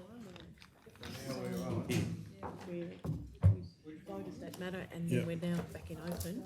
We want to go 21. back to Yeah, this we can do outstanding that matter. one. Right, They're going back to 14. and now we're going to 14.2. Good. And Got that Mitchell breed, she's all good. there'll be 3 PCRIs. Item 14.2, Roma Rural Student Hostel. This is a matter I've got interest in. Thank you. Mass exodus. 3, 4, 5, let's go. Councillor Hancock. Mr Mayor, I just was having some information provided back to me. Certainly. So through the chair, the question was asked around the budget. The budget amount would be, and it was provided at our briefing yesterday, estimated figure of about $35,000, and that's currently part of your budget considerations. I just note with the recommendation, it says consider allocating the full cost of the capital renewal project in the upcoming budget, which would be $35,000. So, Is that clear? You want yeah, to so that's do it now? clear, but I actually think this is a priority matter, and so I was just wondering, is there opportunity to do it now? Look, just in conversation with the officers, Councillor Hancock, the biggest concern that we have at the moment is actually getting suppliers, getting subbies what I was to be able to do the work. And given that we're 5 to 6 weeks out of the financial year, there's a real concern that we probably wouldn't start the project until after the 30th of June. So that's actually my concern, is if we wait until we consider it budget and we wait for this project to be adopted at budget, we are, what are we, end of April, May, so we're 2 months, then we're going to start trying to find people to do the job, so that actually pushes it out further, which is why I think that it's important that we start this job as soon as possible, because it actually is going to take longer time. Right.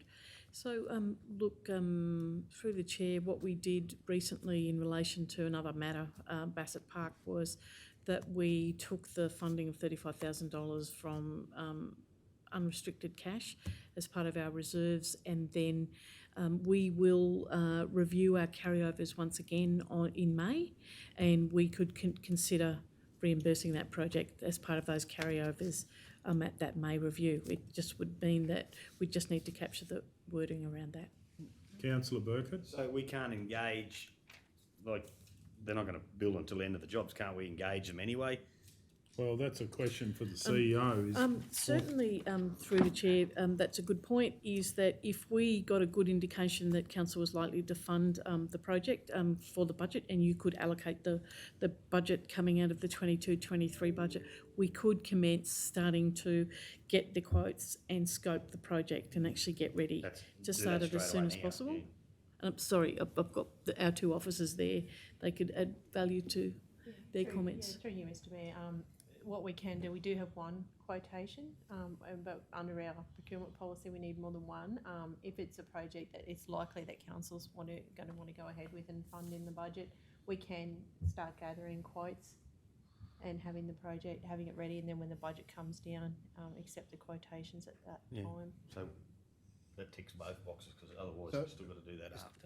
Just have a question through. Councillor Ladbrook? What sort of condition is the bathroom in? Is it desperate?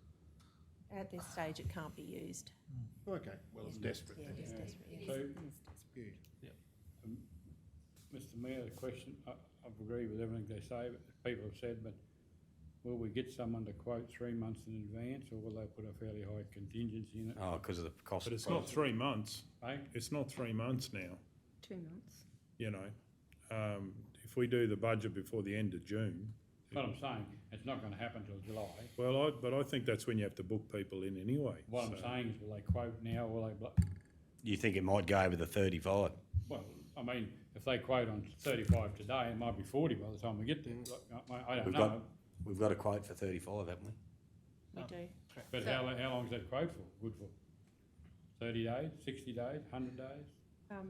Through you, Mr Mayor, that contract understands that we had to come to council to get additional funding allocated for the works. So I'm, and on the basis of what Councillor McMillan's saying too, I'm not comfortable with not having a council decision that we're definitely going to do the project before we start working on the project. I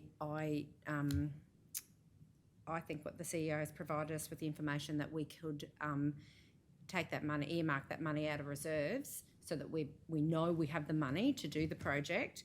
But then if we can find, you know, in our quarterly updates, if we can find carryover project and we can move that, though it doesn't have to be taken out of reserves, I'd be more comfortable that council makes a decision that we know we've got the money before we can go out and ask for people to quote on a project. But I'd like to move that council approve, what did we do this morning, CEO, to do with the budget? So through the chair, note the correspondence received from Roma Rural Student Hostel, allocate the budget. You know, you are there, you can allocate the budget.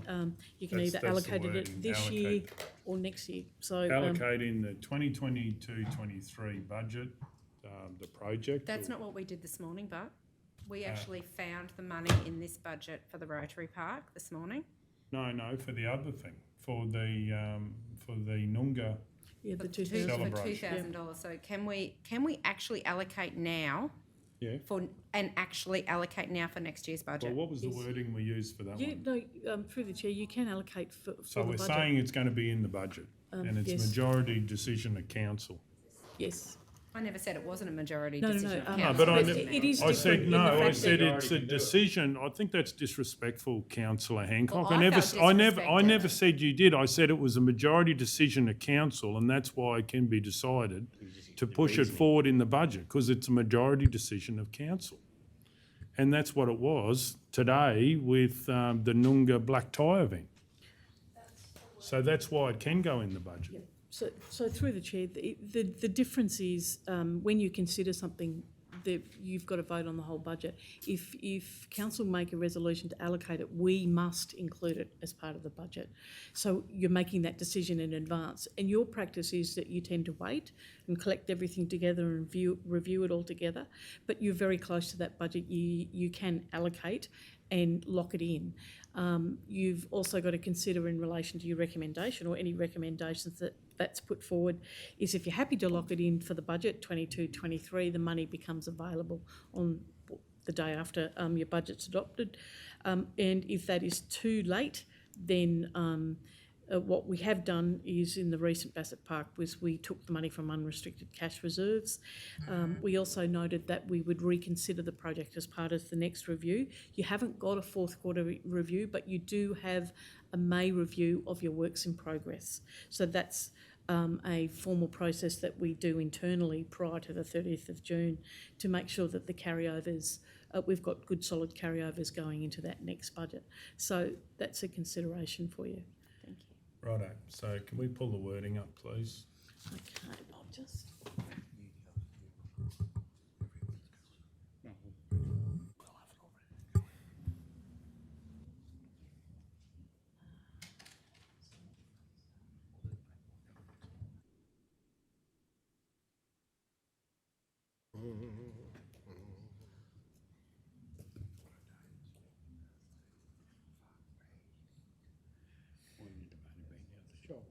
Yeah, no, that's right. And sometimes I do say that because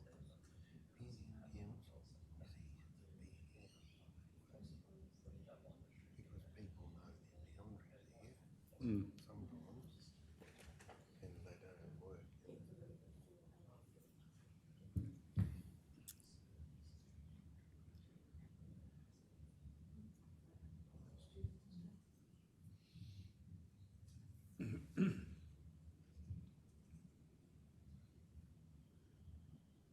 So just to be clear, the recommendation is that going as part of the 22-23 budget or Yep.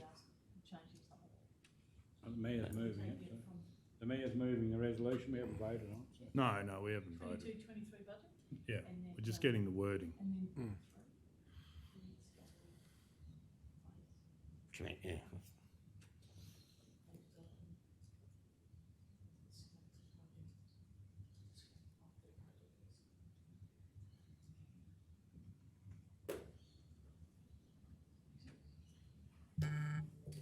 does that make sense? Yep.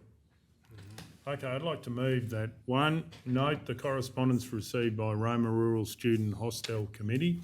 2, allocate 35,000 from the renewal bathroom project of the Roma Rural Student Hostel as part of the 2022-23 budget.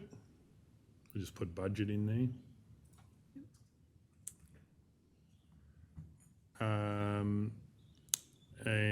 3, commence gathering quotes and developing the scope of the project immediately. Do we have a seconder? Councillor McMullen? Or did you? I did, because I think Councillor Hancock might Oh, have beat me, that's why I sorry. backed off. Councillor Hancock was first then. So seconded by Councillor Hancock. Any opposition? Does anyone wish to speak to it? Certainly do. I do believe that it was good to get the correspondence back from Roma Rural Hostel explaining their position. Because of that, I certainly do support making sure we get it done. I do believe this will not slow the project down at all. Things don't happen overnight, and I do believe our staff will come back to us if it's causing any hold-ups, but I think June will come around, end of June will come around very quickly and the project can be done. Okay, does anyone else wish to speak to the motion? No, sorry, I just have a question on Please go ahead. on what you just said, Mr Mayor. I thought by allocating $35,000 that the staff can just commence the project Not commence doing it, commence planning it, getting quotes, getting it booked in. So I would imagine it can be done from the 1st of the end of June. In July it can be I done. was saying the third, commence gathering quote, developing scope, so that's the first step anyway, so that's happening immediately. Yeah, so that's right. It is Yeah. starting. But by the time you get a plumber and get the quotes and that, it's going to be 6 weeks anyway. Yeah. So that's what I was saying, that And they're find someone not to going to do the wait job. till, you know, it was said earlier, Councillor Hancock, that wait till July and then start. No, that's not happening.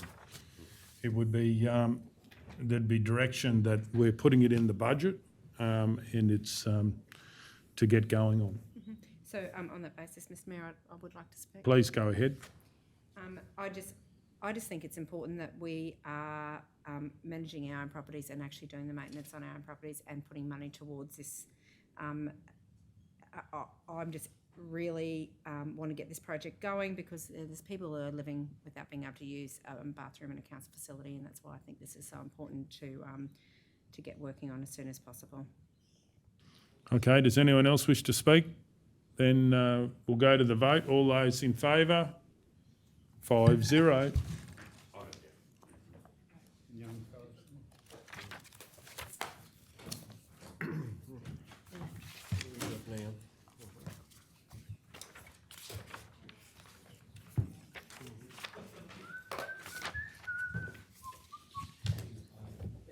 Thanks. Thanks, guys. Open the gates for me in the way, Amy. What time are we finishing, Burger? Not 4, that's for sure. Item C1, Roma Quarry flexible pricing. Do we have a mover? Councillor McMullen. Mr Mayor, I would like to move, I don't think it needs changes, that council approve in principle the concept of a variable pricing arrangement for the Roma Quarry, with the matter to be considered further through a future report to council, which includes a draft variable pricing structure policy for consideration. Okay, would the mover be willing to add something in with safeguards in regards to oversight? That will be looked at in the policy. Oversight. Oversight of discounting that could happen and so forth, so we have some structure around that. That can be suggested in the policy to be brought back to council. Is that in, Mr Mayor, is that in regards to the questions that Councillor McMullen asked earlier? No, just in regards to, this is a major change and I do think it needs to have some safeguards, and speaking to the officers involved to be able to have that, so we don't just see an erosion of our margins in the commercial quarry. Won't that come back as part of the policy, like a draft policy? Well, it depends or if a we've got schedule? any wording in there to say that. It depends if the mover wishes or not wishes to do that. I think I'll There's just, a future report. Yeah. just leave it as it is, Mr Mayor. Okay, do we have a seconder? Councillor Guthrie. Any opposition? I'll speak in opposition. Does the mover wish to speak to the motion? Mr Mayor, I'd just like to say, I think if we get a report come back to us about this, I think if we can get some flexibility around the pricing for some of the larger quotes, I think we can get our quarry back into commercially viable in competition with other, to compete with other providers. Okay, I'll speak in against the motion. I don't believe it has enough safeguards. I do believe we should have always had flexible pricing, but I do think there is safeguards that should be in there. Otherwise, you're just eroding margins and can get into a price war with other entities that may wish to take a business unit out of the market. I do also believe it can be very good to have safeguards to really make sure that every deal is a profitable deal. And I do believe whilst the way it has been in the past was overly bureaucratic. I think that safeguards are responsibilities as councillors that we need to make sure are in there. And I don't believe, because the mover didn't wish to put it in there, I don't believe, from what I've seen, that those safeguards will be in there, and that's why I will not be supporting requesting this policy. Okay, does someone wish to speak for the motion? Councillor Burkett? Yeah, Mr Mayor, I think after today's report from the manager, or I don't know if I got that the right operations manager, I come away from that feeling very positive, and I think the changes from the past is way big step forward, and I think we will compete with the private quarries, and I think those safeguards will get flushed out in the report.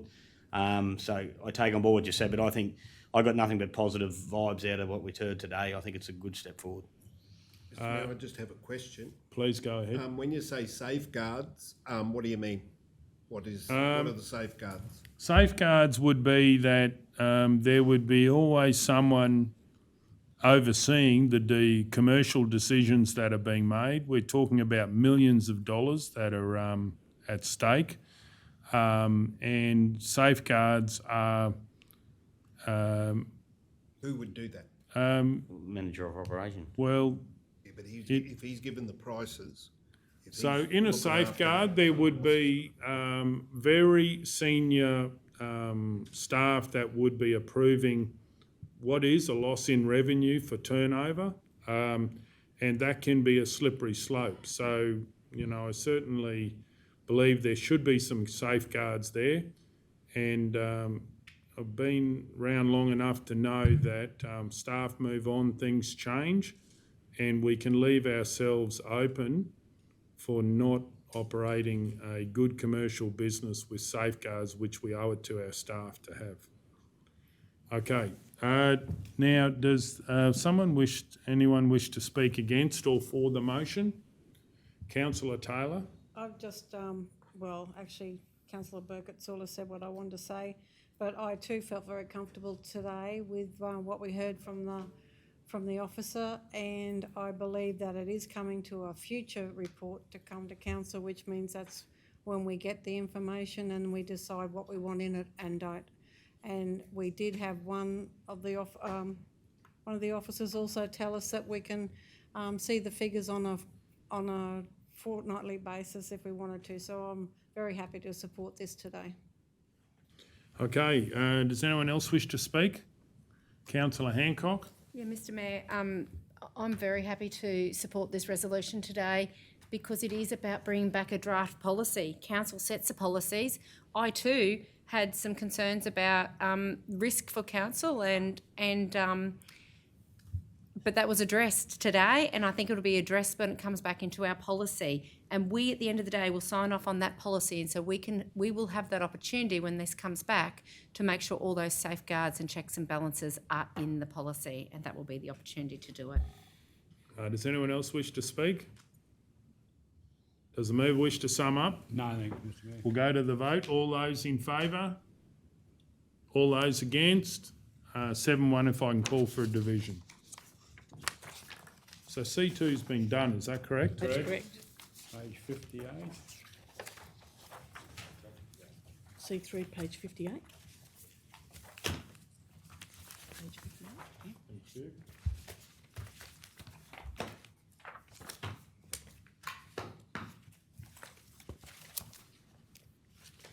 C3, page 58, assessment of levy against best practice. Do we have a mover? Councillor Ladbrook. I'd like to move that council note the contents of the report, authorise the award of this review to ACON, is it? Oricon Australia Proprietary Limited. Australasia. Australasia, yes it is. Thank you, Cameron. No worries. Proprietary Limited in the sum of $37,840, excluding GST, to be funded from the Disaster Management Reserve. Do Do we have a seconder? Councillor Burkett.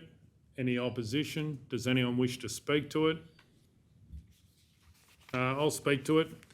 I think this is a good move that we're getting an independent companies to have a look at the levy. And, you know, what I'm searching for is world's best practice, double checking what has been done in the past, making sure it would be terrible if we did have another disaster and someone told us in an inquiry afterwards what we should have done and what should have been in place. This is about getting on the front foot and making sure everything is in place. If there's any improvements to our manuals, any improvements to anything to do with the levy, I would hope that this review will flush that out, and working with our executive level of council and with the contractors that are here, that we actually can give the community and council the most amount of comfort that we are prepared for anything that might eventuate. Okay, does anyone else wish to speak? Then we're going to go to the vote. All those in favour? 8-0. Page 62. 62.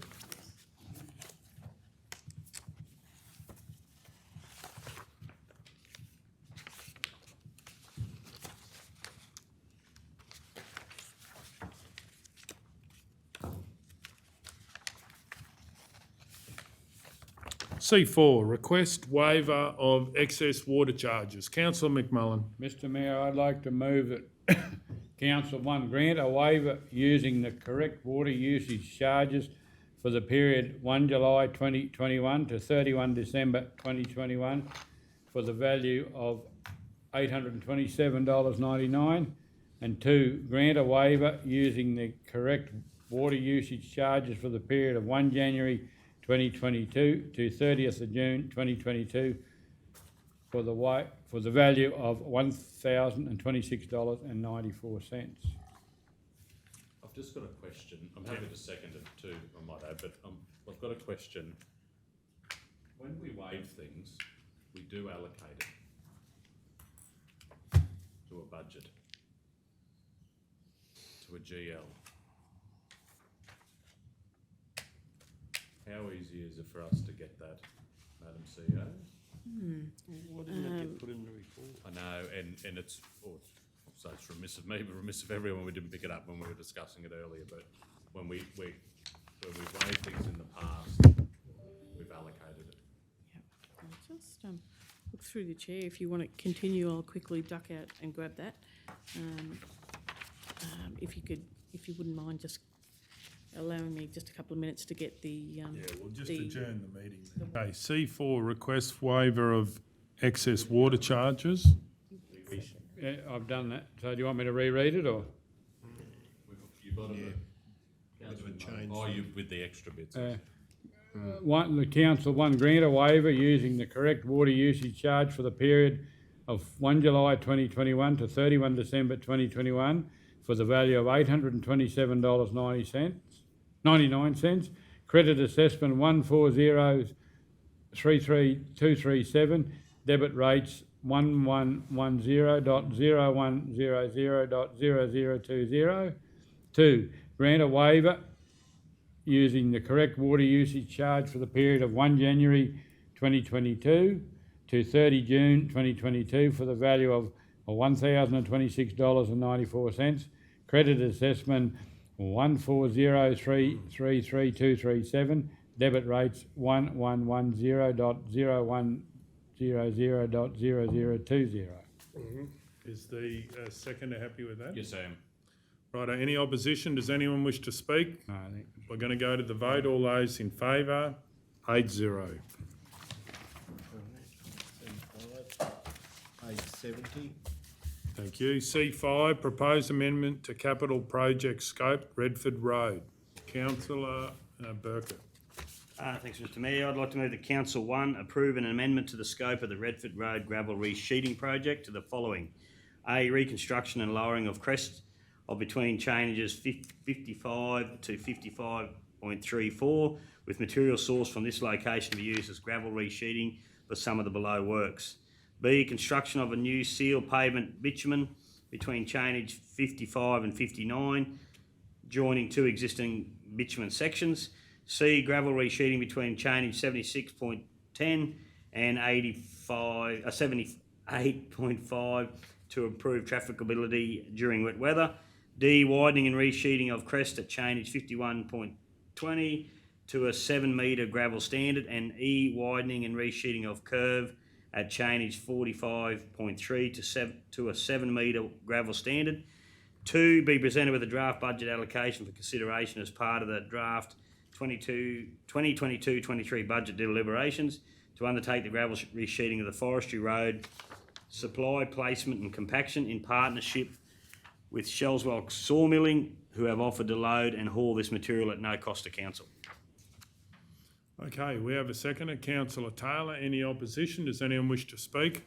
Yes, Mr Mayor, I think this is one of the better resolutions we've done. I think this will make a lot of people happy. Industries like the cattle industry and the logging will get a lot of benefit out of this. We've had a lot of CRs and it's had a lot of airtime in council, and I just think the landowners along those roads will be very happy, and I think this is a great move, and I applaud Deputy Director and his staff for what they've done to get this together. Okay, does anyone else wish to speak? I certainly do believe Redford Road has been a problem road as far as residents really disappointed about the condition of the road. So thinking outside the square, and Deputy Director Cameron has worked with local businesses and residents to find out which is the most challenging parts of the road, and being able to lay down some new bitumen, which is always a sign of a fairly efficient council. So I certainly believe that this is a great motion to support. Does anyone wish to speak for or against the motion? Councillor Ladbroke. I just think we should thank Shellswell's sawmilling because that is very generous of them, and just make sure council thanks them because that saves us a lot of money. Okay, does anyone else wish to speak? Does the mover wish to sum up? Mr Mayor, I also like to congratulate the Shellswell Sawmilling. This is going to be a benefit to them, to their operation, so it's a good investment on them, but it is cost saving for us, and also just the safety measures that have been put in place by the Deputy Director too. I just think it's very worthwhile. Okay, on that note, we'll go to the vote. All those in favour? 8-0. C6, road maintenance performance 2-year road maintenance performance contract 2 years, 2022-23 and 2023-24. Do we have a mover? Councillor Taylor. I'd like to move that council authorise the chief executive officer or delegate to execute the tender submission and the resulting road maintenance performance contract with the Department of Transport and Main Roads for a 2-year period for the 2022-23 and 2023-24 financial years to the value of $9,340,090 excluding GST exclusive. Do we have a seconder? Councillor McMullen. Any opposition? Does anyone wish to speak? We're going to go to the vote. All those in favour? 8-0.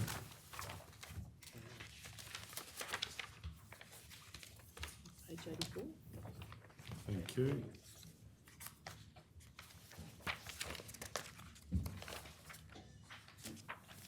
C7, Australian Government's Local Roads and Community Infrastructure Program Phase 3.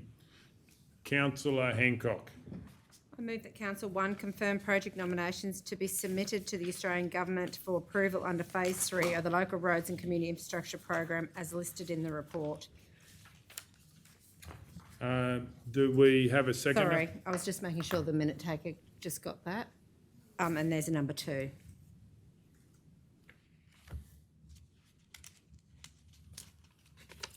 I'll second that, Mr. No, Well, I think Councillor Burkett might have been. I might have so done I'm too. just not quite finished reading the resolution, question. Mr Mayor. Yeah. As listed in the report. 2, authorise the Chief Executive Officer or delegate to prepare and sign the relevant project nomination documentation to nominate the selected projects.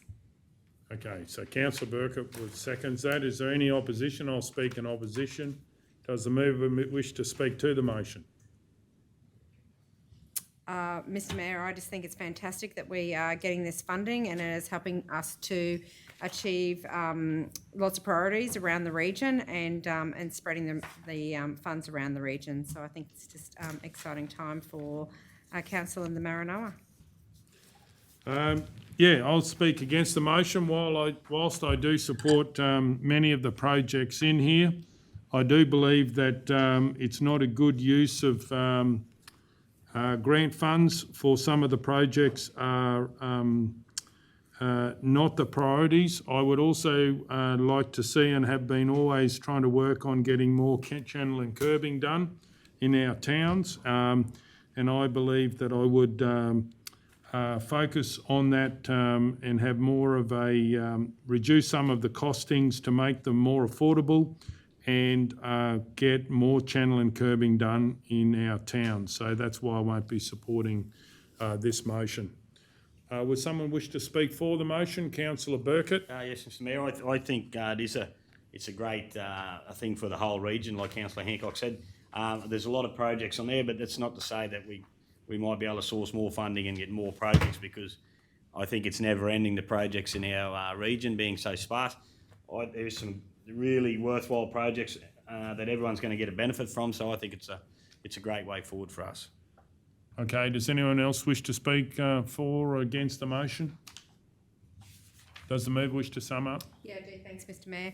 Mr Mayor, I do agree also that channel and curbing has been on my radar since sitting at this table, and just noting that there is an extensive list of channel and curbing projects amongst the listed projects in this report that we've put up today. So I'm excited that there will be a fair bit of channel and curbing happening around the region, as well as a lot of other projects that are necessary to tick off the huge extensive list that we have to upgrade our roads and facilities across the region.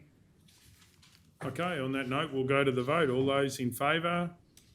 All those against? 7-1 if I can call for a division.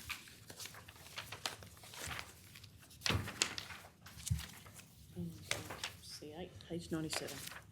97, thank you.